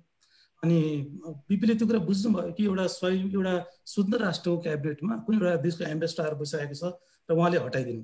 एउटा साहसिक निर्णय राजनीतिले त्यसरी लिन्छ नै र त्यस्तै क्षणहरूमा सायद उहाँ पनि डराएर इन्डियाले केही गरिहाल्छ कि मलाई हटाइदिइहाल्छ कि प्रभाव मिनिस्टरबाट किनभने त्यस्तो इन्डिया नै सर्भिसर थियो त्यो उहाँले एउटा अडान लिनुभयो त्यस्तै अडान बिपी कोइरालाले चीनको सगरमाथाको पनि प्रश्न उठेको थियो हाम्रो छिमेकी चीनसँग उहाँले स्पष्ट रूपमा कुरा राख्नुभयो कि चीन नेपालको हो र यो काँटी नेपालको हो भनेर राख्नुभयो र त्यहाँको एउटा नेतृत्व समझदार नेतृत्व थियो त्यसले सुनि पनि हाल्यो र त्यसभन्दा पछाडि तपाईँले इतिहास पृष्ठमा हेर्नु भने नेपालको उत्तरी सिमानामा पनि भारतीय सैनिकहरू थिए र कृष्णदेव विष्टले एउटै चिठी लेखेर हटाइदिनु एउटा साहसिक निर्णय लिनुभयो र उहाँ यो कहिले कहिले साहसिक निर्णय देखाउनै सक्नुपर्छ किन म आफै पञ्चायत काल विद्यार्थी कालमा हुँदा हाम्रो कस्तो मनभिड थियो भने इन्डिया भनेको ठुलो राष्ट्र हो अब यसैले सबै गर्छ यहाँको सत्ता हाम्रो चिजमा असर पार्छ यसैलाई खुसी पार्नुपर्छ भन्ने एउटा मानसिकताबाट हामीहरू हुर्केका थियौँ र त्यसको धेरै टाढा जानु पर्दैन नाकाबन्दी नै हेरौँ नेपालको आफ्नो देशले एउटा स्वतन्त्र राष्ट्रले जारी गरेको संविधानको त्यसमा विमति राख्दै इन्डियाले नाकाबन्दी गर्दा पनि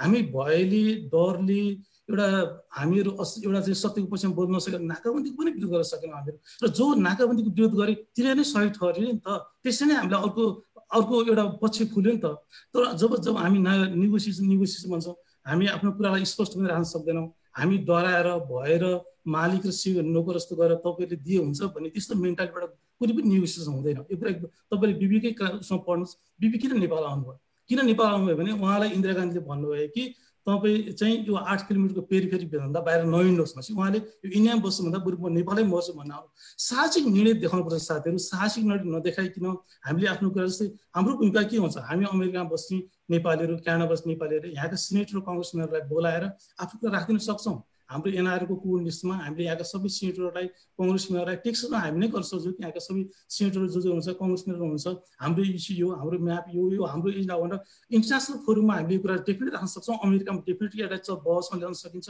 डेफिनेटली कङ्ग्रेसम्यान हाम्रो कुरा राख्छौँ यो हामीले गर्छौँ कुराहरू जहाँसम्म नेपाल सरकार अगाडि बढ्ने कुरा छ हेर्नुहोस् सत्यको पक्षमा तपाईँले निरन्तर रूपमा जब आवाज राख्नुहुन्छ त्यसले तपाईँको स्वाभिमानलाई पनि विकसित गर्छ हामी ठुलो राष्ट्रबाट मिचिन्छौँ कि थिचिन्छौँ कि यो रिसाएर के हुन्छ कि त्यस्तो हामी मेन्टालिटी बोकेर हिँड्यो भने न त्यहाँ कुनै तपाईँलाई कसैले रिकगनाइज नै गर्छ किन तपाईँले स्पष्टसँग आफ्नो अडान राख्न सक्नु पर्यो नि त योभन्दा अगाडिको ऐतिहासिक क्षणहरूलाई हेर्नुहोस् तपाईँले जतिखेर हामीले अडानलाई राख्यौँ हामीले विजय पनि हासिल गरेका छौँ जहाँसम्म इन्डियाको प्रश्न छ हामीले आउने दिनहरूमा पनि आफ्नो अडानलाई स्पष्ट रूपमा हाम्रा नक्साहरूसहित हाम्रा तथ्यसहित स्पष्ट रूपमा राखेर यो यसो भनेर स्पष्ट राख्नुपर्छ कतै इन्डिया रिसाइहाल्छ कि कतै इन्डियाबाट यो केही गरिहाल्छ कि भन्ने मेन्टालिटीबाट हामी फेरि बुझ्यौँ भने हामीले राष्ट्रप्रतिको प्रेम गरेको पनि ठहर्दैन र गर्नु पनि हुँदैन र यो यस्तो क्षण हो कि यस्तो लड्दै जाने हो भन्दै जाने हो र यस्तो गर्दै गएपछि फोरमबाट कुरा उठाउँदै जाने हो के हुन पनि जाने सबै कुरा सत्यपूर्ण किसिमले रेस्पेक्टेबल किसिमले जाने पनि हो तर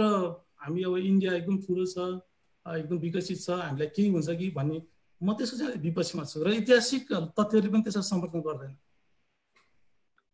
दर्शकवृन्द यति बेला हामी नेपालका लागि प्रवासी नेपालीहरूको अभियानको दोस्रो कार्यक्रममा छौँ तपाईहरूले विद्वानहरूका धेरै विचार सुनिसक्नु भएको छ हामीसँग यस्ता विद्वानहरू हुनुहुन्छ जसलाई देशले गर्व गर्न सक्छ अब हामी बुदागत रूपमा 1 2 3 गरेर अगाडि गयौँ भने सजिलो होला अब यो समस्यालाई ठ्याक्कै हल गर्नका लागि रोड म्याप नेपालसँग कस्तो हुन सक्छ म डाक्टर अम्बिका अधिकारीबाट जान चाहन्छु ठ्याक्क हाम्रो रोड म्याप कस्तो हुनुपर्छ 1 2 3 मा जाउँ न ल किशोर सापकोटाजी धेरै धन्यवाद अघिको त्यो प्रश्नमा पनि अलिकति म मेरो कमेन्टहरू राखिराखौँ जस्तो अब तुलसीजी मैले दुईजनाले अलिकति नम्बरहरू पनि दियौँ यो नेपालको लोकल क्यापासिटी असाध्यै कम थियो पहिला अब एक्चुअली मैले कुनै ठाउँमा पढे अनुसार त गण्डक कोसियरको नेगोसिएसनमा आफ्नो इन्जिनियर नभएर बिहारको इन्जिनियरलाई लोनमा नेपालले लिएर फेरि इन्डियासँग नेगोसिएसन गरेको परिस्थिति पनि थियो 1949 तिर अब त्यसबाट अहिले नेपालभित्र पनि लोकल क्यापासिटी धेरै बढेको छ एजुकेसनदेखि लिएर अरू चिजहरूमा अवेरनेसहरू धेरै बढेको छ र जुन डायस्पोराको यो लार्ज नम्बर छ पढे लेखेका प्रोफेसनल र अरू हिसाबले काम गरेर बसेका बिजनेस गरेर बसेका डायस्पोराहरूको त्यसलाई हामीले नेपालकै एक्सप्यान्डेड ब्रेन जस्तो हामीले त्यसलाई युज गर्न सक्छौँ र इन्डियासँगको नेगोसिएसनमा पनि त्यसको लिभरेज हुन्छ जस्तो चाहिँ 2015 मा 5 महिना यो ब्लकेड हुँदाखेरि पनि जुन वासिङटन डीसीमा अथवा लन्डनमा प्रवासी नेपालीहरूले जुन प्रोटेस्टहरू गरे त्यो प्रोटेस्टलाई इन्डिया टुक अ नोट र त्यहाँ हामीले न्युजमा पढे अनुसार मोदीले पनि आफ्नो एम्बेसडरलाई बोलाएर होइन के भइरहेछ, यिनीहरू त अब ब्रिटिस अथवा अमेरिकन अथवा केनेडियनहरू पनि यिनीहरूले पनि प्रोटेस्ट गरिरहेछन्, सुन्नु पर्यो, बुझ्नु पर्यो, रिपोर्ट दियो भनेको थियो है। भनेपछि डायस्पोराको लिभरेज नेपालकै ब्रेन र नेपालकै लागि रिसोर्सेसको हिसाबले चाहिँ त्यो आउन सक्छ। अब यसमा एकदम स्पेसिफिकली हामीले 1 2 3 भन्न त अब मैले अघि धेरैचोटि क्वालिफाई गरिसकेँ, मेरो त्यस्तो धेरै एक्सपर्टिज पनि छैन, यो एरिया धेरै हाइली स्पेसलाइज एरिया पनि हो। हामीले कमन सेन्सबाट र एज अ जेनरल बाहिर बसेको नेपालीको हिसाबले हामीले मोरलेस अलिकति इमोसनको आधारमा र लिमिटेड हामीले जे जति इन्फर्मेसन पाएको छौँ, अघि मैले भनिहालेँ 3-4 महिना पहिलासम्म लिम्पियाधुरा भन्ने नाम पनि थाहा थिएन मलाई कि, आम भेरी फ्र्याङ्क अबाउट इट कि। त्यसमा हुँदाखेरि अहिले धेरै कुराहरू थाहा पाइँदैछौँ। थाहा पाए अनुसार चाहिँ इन्फर्मेसन नै नभइकन त के नेगोसिएसन गर्ने, अहिले इन्फर्मेसन भएपछि नै हामीलाई अलिकति आइडियाहरू भयो कि साथीहरूले किताब लेख्नुभयो, रतन भण्डारीजीहरूले किताब लेख्नुभयो, प्रेजेन्टेसन गर्नुभयो, नरेन्द्र खनालले गर्नुभयो, डाक्टर रमेश ढुङ्गेलले गर्नुभयो, त्यो सबै हामीले हेरेर बुझ्दैछौँ यो रहेछ पुरानो पहिलादेखिको हिस्ट्री भनेर। त्यसकारण पहिला त हामीले यो कुराहरू एकदम राम्ररी अब नेपालको गभर्मेन्टमा बस्ने मान्छेहरूलाई हामीहरूभन्दा धेरै कुराहरू त्यहाँ थाहा छ। हामीले चाहिँ नेपालको पर्सपेक्टिभलाई, गभर्मेन्टले भन्दा पनि नेपालको पर्सपेक्टिभलाई सपोर्ट गर्ने, किनभने गभर्मेन्ट त आउँछ जान्छ, चेन्ज हुन्छ। अहिलेको गभर्मेन्टको पनि कति पोजिसन्सहरू ठिक छैनन्। अस्ति प्रधानमन्त्रीले बोल्नु भएको अनडिप्लोमेटिक कुराहरू पनि that doesn't help any one अघि। तर अघि पनि मैले भने यो map is a step in the right direction. इन्डियाले पनि म्याप निकालेपछि डिस्प्युटेड टेरिटोरीमा हाम्रो म्याप त्यो पास पनि हुनुपर्छ र हामीले पनि आफ्नो म्यापमा राख्नुपर्छ। भोलि डिस्प्युटको लागि हामीलाई कुरा गर्ने त्यो ठाउँहरू पनि रहन्छ। अनि अर्को हाम्रो नेपालभित्र पनि अब यसमा सबै एकै संसदको तपाईँले आजकलको अलिअलि न्युजहरू सुन्नुभयो भनेदेखि कति नेपालभित्रकै नेताहरूले पनि अहिलेसम्म लिम्पियाद्वारा चाहिएको थिएन, आज मात्रै किन चाहियो भनेर क्वेसन पनि गर्नुभएको छ अघि। त्यहाँ पनि त सबै मान्छेको धेरै जसो मान्छेको चित्त बुझ्नु पर्यो। इन्डियाभित्र कस्तो छ भने जतिसुकै क्याकाफोनी र जति किसिमको त्यहाँ डिसएग्रिमेन्टहरू भए पनि फोरेन पोलिसीमा पाकिस्तानको इस्यु, नेपालसँगको डिलिङको इस्युमा बेसिकली एकमत हुन्छ सबै पार्टीहरूको, सबै एथनिक ग्रुपहरूको र सबै स्टेटहरूको। नेपालमा सानो मुलुकमा त त्यो झन् सजिलो हुनुपर्छ भन्दाखेरि हामीले त्यसलाई पनि एक ठाउँमा लिएर आउन सक्ने एकदम इम्पोर्टेन्ट हुन्छ। त्यति नभइकन नेगोसिएसनको स्ट्रेन्थ पनि एकदम लिमिटेड हुन्छ। यो सेकेन्ड पोइन्ट मेरो विचारमा, फर्स्ट पोइन्ट अलिकति फ्याक्टहरू यो सबै चिजहरू राम्ररी जम्मा गर्न सक्नु पर्यो। अनि अब अर्को कुरा हामीले के पनि बुझ्नु पर्यो भनेदेखि हाम्रो चाहिँ जोसँग हामी नेगोसिएट गर्दैछौँ त्यो नेगोसिएसन गर्ने कन्ट्री, मैले अघि पनि भने हामी वार गरेको इनिमी कन्ट्रीसँग अथवा चाहिँ इन्डिया पाकिस्तानको जस्तै एक अर्कोसँग चाहिँ झगडा गरेको कन्ट्रीसँग अथवा चाइना इन्डियाको कम्पिटेटिभ कन्ट्रीसँगको नेगोसिएसन हाम्रो छैन। हाम्रो नेगोसिएसन संसारमा कुनै दुईवटा कन्ट्री चाहिँ क्लोजेस्ट छन् भनेदेखि इन्डिया र नेपाल होला, अब त्यस्तै केही मात्रामा क्यानाडा अमेरिका होला, अथवा चाहिँ स्विजरल्यान्ड जर्मनी होला, थोरै मात्रै त्यस्तो इक्जाम्पलहरू छ। हामी त्यो सिचुएसनमा छौँ। त्यसो हुँदाखेरि त्यो लार्जर पर्सपेक्टिभलाई बिर्सँदाखेरि we will lose more than what we gain होइन। त्यो इन्डियासँगको नेगोसिएसन भनेको हाम्रो लेजिटिमेट राइटहरू हामीले छोड्ने कुरा आउँदैन हगि, तर इन्डियासँगको पुरा सम्बन्धलाई पनि हेरेर हामीले त्यसको अगाडि चाहिँ बढ्नुपर्ने हुन्छ। ओपन बोर्डर छ, अगाडि बढ्नुपर्ने, त्यसरी हुन्छ। त्यसो हुँदाखेरि मलाई के लाग्छ भनेदेखि अरू ठाउँको यो स्टडिजहरू हेर्दाखेरि कसरी नेगोसिएसन गरेको छन् भन्ने हेर्दाखेरि इन्डियाको पनि बिहेभियर र इन्डियाको इन्ट्रेस्ट पनि केही मात्रा हामीले अलिकति पहिला बुझ्नु पर्यो। अहिले अब नेपालप्रति पनि त इन्डियाको धेरै गुडविल छ। अहिले इन्डियाको 2-4वटा पुरानो चाहिँ उनीहरूको डिप्लोमेटहरूले अलिकति नेगेटिभ लेखेको थियो भने अहिले कुनै अरू पुरानो एम्बेसडरले होइन नेपालको पनि लेजिटिमेट क्लेमहरू छ, यसमा चाहिँ हामीले फ्रेन्डली तरिकाले हेर्नुपर्छ भनेर लेख्न थालेको छ। हिन्दूमा हिजो कि अस्ति मात्रै त्यो एडिटोरियल थियो कि हामीले त्यसरी चाहिँ हामीले धेरै माइलेज पाउँछौँ। हामीले इन्डियाभित्र पनि हामीहरू धेरै कन्ट्याक्टहरू छ, रिलेसन्सहरू छन् होइन, त्यहाँको पनि केही मात्रामा ओपिनियनहरू भन्नु पर्यो। र इन्डियाको अब सिक्युरिटी कन्सर्न र इन्डियाले चाहिँ थर्ड पार्टी नेगोसिएसनलाई त्यति मान्दैन भने हामीलाई थाहा छ। पुरानो हिस्ट्री छ इन्डियाको। यो काश्मीरमा उनीहरूले थर्ड पार्टीलाई कहिले पनि मान्न चाहेन, इभन युएनलाई मान्न चाहेन भनेपछि त्यो एक्जाम्पल अर्को ठाउँमा थर्ड पार्टी ल्याउने बित्तिकै इन्डियालाई चाहिँ त्यो नराम्रो एक्जाम्पल हुन्छ भनेर they would like to do it bilaterally. हामीलाई बायोल्याटरली अब थर्ड पार्टीको हामीले कुरा राख्नलाई केही छैन, तर थर्ड पार्टीमा गएर इन्टरनेसनल कोर्ट अफ जस्टिसले दिएको कुनै चाहिँ भर्डिक्ट पनि ठुलो कन्ट्रीले मान्दिएन भने इन्डियाले नै कुनै कुरा मानिदिएको छैन। मान्दिएन भने त्यो इम्प्लिमेन्टेसन इन्फोर्स गर्ने कपेसिटी चाहिँ युएन अथवा यो के अरे इन्टरनेसनल कोर्ट अफ जस्टिसमा छैन। अन्तखेरि त्यो मोरल ग्राउन्डमा मात्रै अगाडि बढेर पनि त्यो रियलिस्टिक भएन।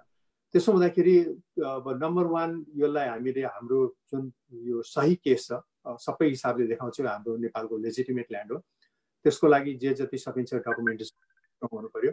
This is very important to have a map so that we can also counter what India has shown. Second हाम्रो कन्ट्रीभित्र पनि सबै मान्छे चाहिँ हामी मोरलेस यो इस्युमा we should have one voice कि उनीहरूले पनि नेपालभित्र प्ले गर्न सकुन्। अनि इन्डियाभित्र पनि हामीले ओपिनियनहरू बनाउँदाखेरि नेपालमा गुडविल राख्ने मान्छेहरूसँग हामीले डिस्कसनमा पनि जानु पऱ्यो कि हामीहरूको यो इन्ट्रेस्ट छ, हामीहरू चाहिँ तिमीहरूसँग नेगोसिएसनमा we want to kind of resolve it. हामीले त रिजोल्युसन ल्याउने चाहिँ हाम्रो चाहिँ विनिङ हुन्छ, रिजोल्युसन नलाइकन पोइन्ट्सहरू मात्रै बसेर त विनिङ हुँदैन। त्यस कारण विनिङ अप्रोच गर्नलाई चाहिँ स्मार्ट अप्रोच नेपालले अप्नाउनु पर्यो छोटकरीमा। Thank you. धन्यवाद सर। दर्शकवृन्द, यति बेला हामी eNepalese.com को फेसबुक लाइभमा छौँ र हामी आज नेपालका लागि प्रवासी नेपालीहरूको अभियानको विषयमा कुराकानी गरिरहेका छौँ। अब म दुर्गा दाहाल सरसँग जान चाहन्छु। अहिलेको अवस्थामा नेपालको कूटनीतिक स्ट्रेन्थ यो विषय हल गर्नका लागि कतिको पर्याप्त छ या छैन, कसरी मूल्याङ्कन गरिराख्नु भएको छ?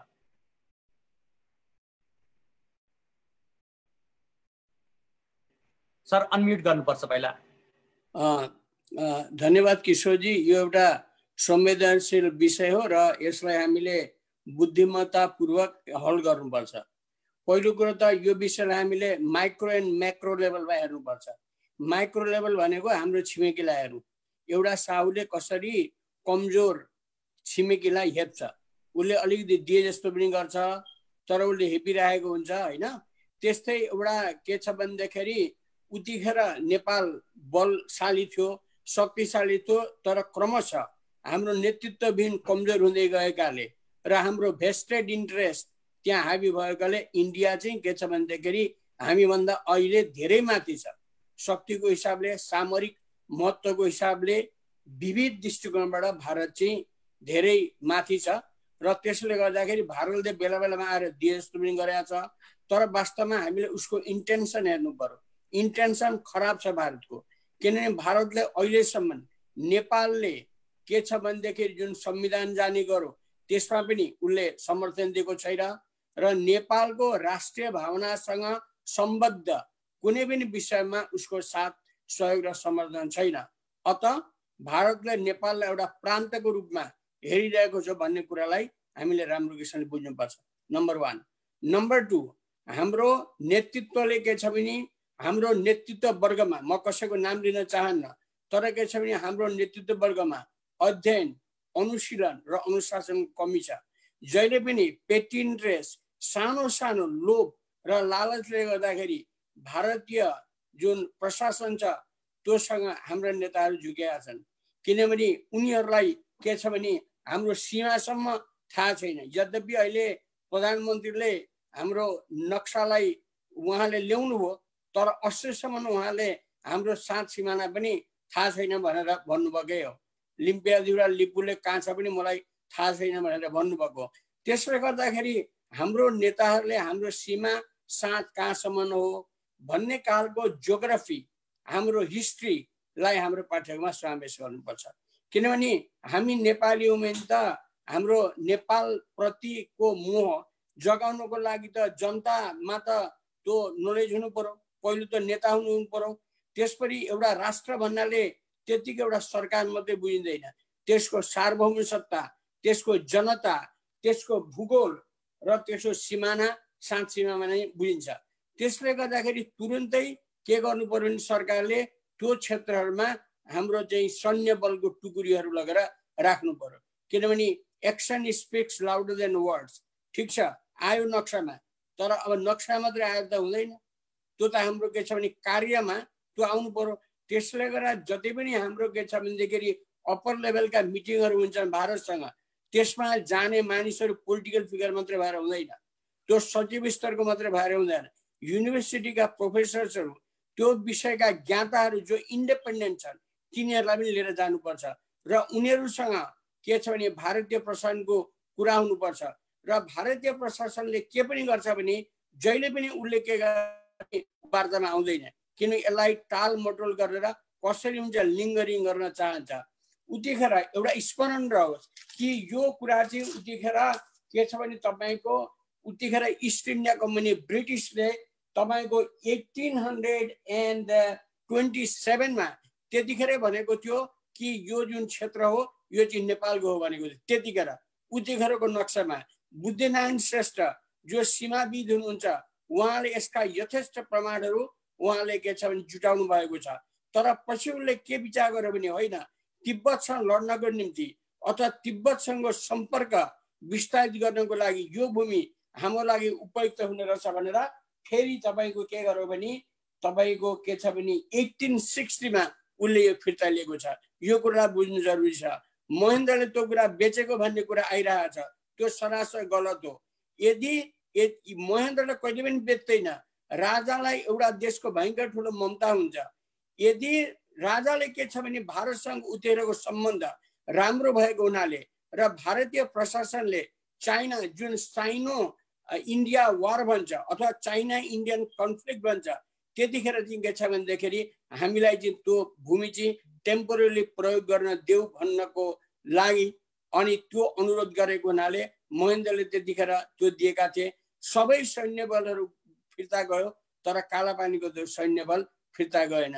त्यही कुराको के छ भन्दाखेरि पुष्टि आज भएको छ र क्रमशः उसले जग्गा मिच्दै गएको छ। र यसको समाधान कसरी हुन्छ भन्दाखेरि यसको समाधान मैले अघि पनि भने एकदम उत्तेजित भएर अथवा इन्टरनेसनल कोर्टमा जान्छु भने होइन, इन्टरनेसनल कोर्टमा जानु त्यति सजिलो छैन। दुवै पार्टी एग्री हुनु पर्यो। नेपाल मात्रै गएर हुँदैन, इन्डिया पनि जानु पर्यो। इन्डिया जाँदैन र जहिले पनि के भन्छ पावरको इन्फ्लुएन्स हुन्छ र नेपालले जित्दैन र त्यसरी हार्नु पर्यो भने त्यो अर्को ठुलो शर्मनाक एउटा पराजय हुन्छ। त्यसैले के गर्नु पर्यो भने सबभन्दा पहिले एउटा के छ भने टिम बनाउनु पर्यो र त्यो टिममा राम्रो के छ भने ज्ञाताहरूलाई, राम्रो विज्ञहरूलाई राख्नु पर्यो। ठुलो जम्मू टोली बनाएर त्यसरी पहिलेको जसरी कुराकानी गरेर हुँदैन, त्यो गर्नु पर्यो। त्यसपछि के छ भनेदेखि पिपलमा एउटा पेट्रियोटिक फिलिङ ल्याउनु पर्यो। त्यसपछि पाठ्यक्रममा त्यो के छ भनेदेखि तपाईँको समावेश गर्नु पर्यो। र अब के छ भने प्रधानमन्त्री भनेको एउटा हाइएस्ट पोजिसन एउटा स्टेटको, उहाँले त्यस्तो फितलो खालको स्टेटमेन्ट दिनु हुँदैन सदनमा। मैले अहिले यति नै कुरा राखेँ। धन्यवाद। धन्यवाद सर। अब हामी कार्यक्रममा पनि धेरै अगाडि बढिसकेका छौँ। 10:30 नागिसकेको छ र हामी कार्यक्रमलाई अब छोटो गर्नेपट्टि जानेछौँ। यही क्रममा म अब डाक्टर तुलसी धरेलसँग जान चाहन्छु। उहाँ बजारलाई बुझ्नुहुन्छ। अहिलेको अवस्थामा नेपालले आफ्नो हात माथि पार्न सक्ने के त्यस्तो कूटनीति हुन सक्छ, के त्यस्तो बजार नीति हुन सक्छ, कुनै यो बाटोबाट गयो भने नेपालको हात माथि पर्छ भन्ने कुनै सूत्र हुन सक्छ? ईश्वरजी, मैले अघि पनि भने वास्तवमा अब भइसक्यो, रोड बनिसक्यो। रोड बन्नु राम्रै हो, जसको भूमिमा बने पनि। दाबी हामीले गरेका छौँ, हाम्रो भूमिमा रोड बन्यो, त्यसलाई अब भत्काउने बिगार्ने होइन, त्यसलाई कन्टिन्यू गर्ने हो। के भने स्वामित्व भन्छ नि, त्यसको ओनरसिप लिने हो। ओनरसिप यदि प्रयोग गरे बापत तपाईँले रेन्टमा कसैका बस्नु भने तपाईँले रेन्ट तिर्नुपर्छ। त्यसरी कसैको भूमि परिचालन गर्छ भने त्यो भूमिको चाहिँ तपाईँले रोयल्टी तिर्नुपर्छ। अब रोयल्टी तिर्छ सरकार, भारतले रोयल्टी तिर्छ र नेपालले रोयल्टी पाउँछ भने त्यसमा कुनै आपत्ति होला जस्तो मलाई लाग्दैन। हेर्नुहोस्, त्यसले त्यहाँको चाहिँ त्यो एरियाको चाहिँ अर्थतन्त्र राम्रो हुन्छ, त्यो एरियाको विकास हुन्छ भने त्यसले कुनै अप्ठ्यारो पर्दैन। कुरो के हो भने त्यो चाहिँ त्यो म्यापभित्र हुनु पर्यो, त्यो चाहिँ पर्मानेन्टली हुनु पर्यो र त्यससँग दुई पक्ष सम्झौता हुनु पर्यो। अब हिन्दुस्तानले के गर्छ भने उनीहरूको चाहिँ नेपाल विज्ञहरू छन्, काहीँ त्यस्तो समस्या भयो भने नेपाल विज्ञलाई पठाउँछन् अनि त्यसपछि समाधान गर्छन्। हाम्रो हिन्दुस्तान विज्ञ मान्छे हुनु पर्यो। हाम्रो हिन्दुस्तान विज्ञ मान्छेहरू केही नाम चलेका छन्। अब रमेशनाथ पाण्डे हुनुहुन्थ्यो, लोकराज बराल, यी प्राध्यापकहरू केही पहिला हुनुहुन्थ्यो, अब अहिले त मलाई थाहा छैन। ती व्यक्तिहरूलाई लिएर पर्सनल एप्रोचबाट हेर्नुहोस्, हिन्दुस्तानको पार्टीसँग मोदीले पटक नेपाल आएर चाहिँ नेपालमा चाहिँ आफ्नो चाहिँ एउटा चाहिँ धार्मिक सांस्कृतिक चाहिँ एउटा नजिक छ भनेर पटक विश्व सामु भनिरहेको अवस्थामा यतिखेर एउटा बार्गेन गर्न सकिन्छ, नेगोसिएट गर्न सकिन्छ र त्यो ल्यान्ड चाहिँ त्यसको ओनरसिप हाम्रो हुनु पर्यो। त्यसको रोयल्टी तिमीहरूले तिर्छौ भने हामीले सर्टेन इयरको लागि, हङकङ त तपाईँको बेलायतले चाहिँ वर्षौँ चलाएर चाहिँ चाइनालाई जिम्मा लगाएछ। चाइनाले पनि त्यसलाई चाहिँ आफ्नो किसिमले प्रयोग गर्न नपाउने एउटा नीति बनाएको छ। तपाईँको सोएज नहर र पानामा नहरको उदाहरण मैले पहिला पनि दिएँ। अब व्यापारिक रूपले जाने हो, आर्थिक रूपले जाने हो भने द सोल्युसन चाहिँ त्यही हुन्छ। हेर्नुहोस् अब लड्ने कुरो नै आउँदैन, भिड्ने कुरो नै आउँदैन, तर स्ट्रङ डिप्लोमेसी चाहिँ हुनु पर्यो। यहाँ बायोलेटरल रिलेसनसिपको कुरा आउँछ, अन्तर्राष्ट्रिय प्रेसर दिएर हुनेवाला केही पनि छैन। त्यो हिन्दुस्तानले चाइनाले खासै मान्दैन पनि। कुरो के हो भने गएर इन्डियाको सरकारलाई कन्भिन्स गर्ने सक्ने क्षमता इन्डियामै नेपाललाई माया गर्ने धेरै वरिष्ठ नेताहरू छन् भने तिनीहरूलाई सहित प्रयोग गरेर यो नेगोसिएसनमा जानु पर्यो र त्यो ल्यान्ड चाहिँ को ओनरसिप लिनु पर्यो र त्यो ल्यान्ड चाहिँ प्रयोग गरे बापत चाहिँ रोयल्टी लिनु पर्यो। I think that is the right option मेरो विचारमा। धन्यवाद नारायणजी। अबको सेसनलाई अगाडि बढाउनलाई म हार्दिक अनुरोध गर्दछु। होइन, धन्यवाद किशोरजी। हामी समयको हिसाबले धेरै घर्किसक्यो, लगभग 11:15 हुन लाग्यो अमेरिकाको पूर्वी किनारा इस्ट कोस्टमा। तपाईँहरूको पनि त्यही अनुसार ऊ भइसकेको छ। तर हामीले यो जुन विषयमा कुराकानी गरिरहेका छौँ, किशोरजी तपाईँले जम्प इन गरेर एकदम राम्रो गर्नुभयो, टु द पोइन्टमा। जस्तो केही कुरा विशेष अझै भन्न, यो कुरा चाहिँ मलाई अहिले भन्न मन लागेको छ भन्ने त्यस्तो केही छ भने डाक्टर अम्बिका अधिकारी वा दुर्गा दाहाल, तुलसी धरेलजी अथवा मुरली अधिकारीजी, तपाईँहरू मध्ये कसैलाई त्यस्तो कुनै विषय मैले चाहिँ यो कुरा भन्न मन लागेको छ भने तर भन्न नभइरहेको छ भने चाहिँ यतिखेर भनिदिनु होला। हजुर नारायणजी धन्यवाद है। मलाई अलिकति एक दुईवटा कुरा भन्न मन लाग्यो होइन, किनभने त्यो भन्नै पर्ने हुन्छ। पूर्व वक्ता विद्वान मित्रहरूसँग सहमत छु, तर एउटा कुरा के भन्न मन लाग्यो भने तपाईँले एउटा अप्रिय सत्य भन्नु है। नेपालमा धेरै प्लान्टेड लिडर्सहरू छन्, प्लान्टेड जर्नलिस्टहरू छन्, प्लान्टेड ब्युरोक्रेट्सहरू छन्। त्यसैले नेपालको राजनीति जुन छ नेपाल यी नेताहरूको हातमा छैन, यो कुरा बुझिराखौँ। र के छ भन्दाखेरि बेला बेलामा जुन भुइँचालोहरू आउँछ राजनीतिमा अथवा जुन बाढीहरू आउँछ नि, यसको चाहिँ के छ भन्दाखेरि कारण के हो भने यो पेन्टेड जुन इन्जेक्सन हुन्छ, पेनेट्रेसन हुन्छ नि, त्यसले गर्दाखेरि कतिपय नेताहरू यद्यपि उनीहरू नेपालमा बस्छन् तर इन्डियाको खातिर काम गर्छन् र त्यस्ता प्लान्टेड नेताहरूबाट हामी जोगिनुपर्छ, नम्बर 1। अर्को कुरो के छ भन्दाखेरि हामीले जस्तो कि मानिलिउँ हामी मुख दर्शक भएर बस्छौँ नि त यत्रो वर्ष, किनभने हामीलाई के छ भने अघि पनि मैले भने साँच्चीमा यत्रो दिन चाहिँ हामी किन चुपाएर बस्छौँ त, त्यत्रो बाटो बन्यो। जब के छ भने त्यो बाटो जब राजनाथले गृहमन्त्री जब उद्घाटन गरे त्यसपछि चाहिँ हामीलाई त्यो के छ भनेदेखि जागरण पैदा भयो। त्यसले गर्दाखेरि हाम्रो नेताहरूको पनि त गल्ती छ नि त। त्यो गल्तीहरूलाई त उहाँहरूले हृदयङ्गम गर्नु पर्यो नि त। गल्तीहरू त जनताको अगाडि उहाँहरूले के छ भने क्षमायाचना गर्नु पर्यो। र अब नेपालीहरूले के छ भने एउटा ठुलो के छ भने समस्याको समाधान हुन सक्छ, यो के छ भने ठुलो मुठभेड हुन सक्छ। त्यसमा पनि हामीले के छ भन्दाखेरि तत्पर चाहिँ हुनु पर्यो।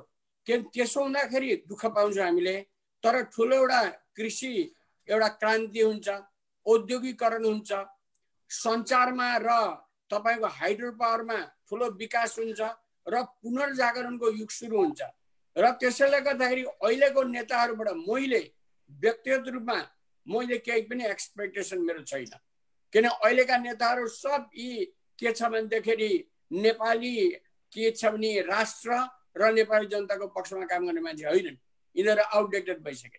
त्यसैले पुस्तान्तरण हुनुपर्छ, नयाँ पुस्तामा जानुपर्छ। नयाँ पुस्ताको नयाँ प्रविधि, नयाँ ज्ञान, नयाँ सोचले गर्दाखेरि देश अगाडि बढ्छ। र त्यसले गर्दाखेरि अहिले जे जति कुराहरू भएको छन्, जस्तो अब संविधानमा प्याकेजमा जाउँ भन्ने कुरा मधेस अहिले यो जनता समाजवादी दलले गर्यो नि, द्याट्स टोटली रङ। किनभने प्याकेजमा जानु भनेकै टाङ अड्काउनु हो। किनभने पहिले त राष्ट्रिय सहमति हो, सीमा विवादमा चाहिँ समर्थन गर्नु पर्थ्यो नि त। प्याकेजमा जाने भन्ने कुरा नै त्यो टाङ अड्काउने कुरो हो। यतातिर केपी ओलीले त्यसो भने उतातिर त्यो जनता समाजवादी पार्टी जुन छ त्यसले टाङ अड्कायो भनेर यो हुन दिँदैन। र यसले गर्दाखेरि विविध किसिमका खेलहरू यहाँ खेल्ने कुराहरू छन्। अब धेरै कुराहरूमा चाहिँ के छ भनेदेखि यहाँ अब भित्री कुराहरू धेरै छन्। मैले धेरै नेताहरूसँग नजिकै बसेर काम गरेको छु। अब उतिखेर 2015मा सुशील दाले यो कुरालाई समर्थन गरेन। भारतलाई र नेपाललाई चिठी लेखेर यो सीमा विवाद सल्टाउनु पर्छ भनेर उनले नेपाली नेपाल र नेपालीको पक्षमा उनले कुरा गर्दाखेरि उनी प्रधानमन्त्री हुन पाएनन्, उनको भ्रमण शुद्ध रोकियो र यस्ता धेरै कुराहरू छन्। उतिखेर तपाईले के छ भने वल्लभभाई पटेलले यो कुरा पहिले उठाएको थियो सुरुमा, नेपाललाई चाहिँ एउटा प्रदेश बनाउनु पर्छ भनेर।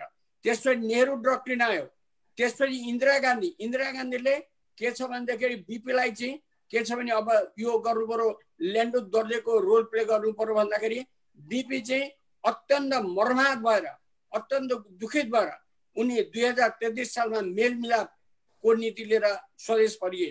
त्यसमा कारण के थियो भने म बरु देशमा राजाबाट मर्न, राजाबाट कैदी हुन म तत्पर छु, तर मेरो देश म बेच्दिनँ, मेरो देशप्रति म घात गर्दिनँ भनेर यसरी फर्किए। त्यस्ता खालका देश प्रेमी नेताहरू, राष्ट्रप्रेमी नेताहरू खोइ आज कुन पार्टीमा छन्? म यो पार्टी त्यो पार्टी भन्दिनँ, सबै पार्टीका नेताहरूमा के छ भन्दाखेरि यो एउटा के छ नराम्रो कुरा, नराम्रो बिउ फैलिएको छ र नेपालका हरेक कुराहरूमा के छ भने भारतीय दूतावासमा बसेर र बेला बेलामा भारतीय दूतहरू आएर 11th आवरमा यहाँ के छ भन्दाखेरि गण्डगोल गर्ने इतिहास हामीसँग छ। संघीयता र के छ भने धर्मनिरपेक्षता नेपाली जनताले, नेपाल राष्ट्रले मागेको थिएन। 11th आवरमा माग्दै नमागेको कुरालाई त्यहाँ मिसाइयो। यस्ता धेरै उदाहरणहरू छन्। त्यसले गर्दाखेरि यसमा गम्भीर ध्यान आकर्षण होस् भनेर म भन्न चाहन्छु। धन्यवाद साहब। हामी समयको हिसाबले पनि निकै अगाडि गइसक्यौँ र हाम्रा धेरै विचारहरू पनि आइसकेका छन्। दर्शकवृन्द, आज हामी नेपालका लागि नेपाली अभियानको दोस्रो सेसनमा थियौँ र हाम्रो दोस्रो सेसनमा डाक्टर दुर्गा दाहाल, डाक्टर मुरली अधिकारी, डाक्टर अम्बिका प्रसाद अधिकारी र डाक्टर तुलरेल हुनुहुन्थ्यो। उहाँहरूका धेरै विचारहरू सुनेका छौँ र हामी यस्ता कार्यक्रमहरूलाई अगाडि निरन्तर रूपमा अगाडि बढाउने छौँ।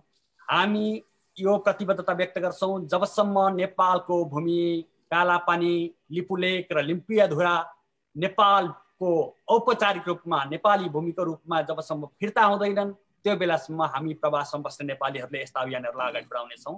र मलाई यो सेसनमा अगाडि बढाउनलाई धेरै धेरै सहयोग गरिदिनु हुने नारायणजीलाई धन्यवाद दिन चाहन्छु। मेरो घाँटी प्रारम्भमा एकदम खराब भएको थियो, उहाँले यो सेसनलाई राम्रै अगाडि लगिदिनु भयो, उहाँलाई धेरै धन्यवाद दिन्छु। त्यसै गरी यो कार्यक्रमलाई संयोजन गरिदिनु भएकोमा विजयराज भट्टराईजीलाई पनि म धेरै धन्यवाद दिन चाहन्छु। तपाईहरू सहभागी भइदिनु भयो, तपाईहरूले आफ्ना अमूल्य विचारहरू व्यक्त गरिदिनु भयो। तपाईँ नेपालका एक अमूल्य निधिको रूपमा रहनुभएको छ। तपाईँका विचारहरूको धेरै महत्त्व रहनेछ।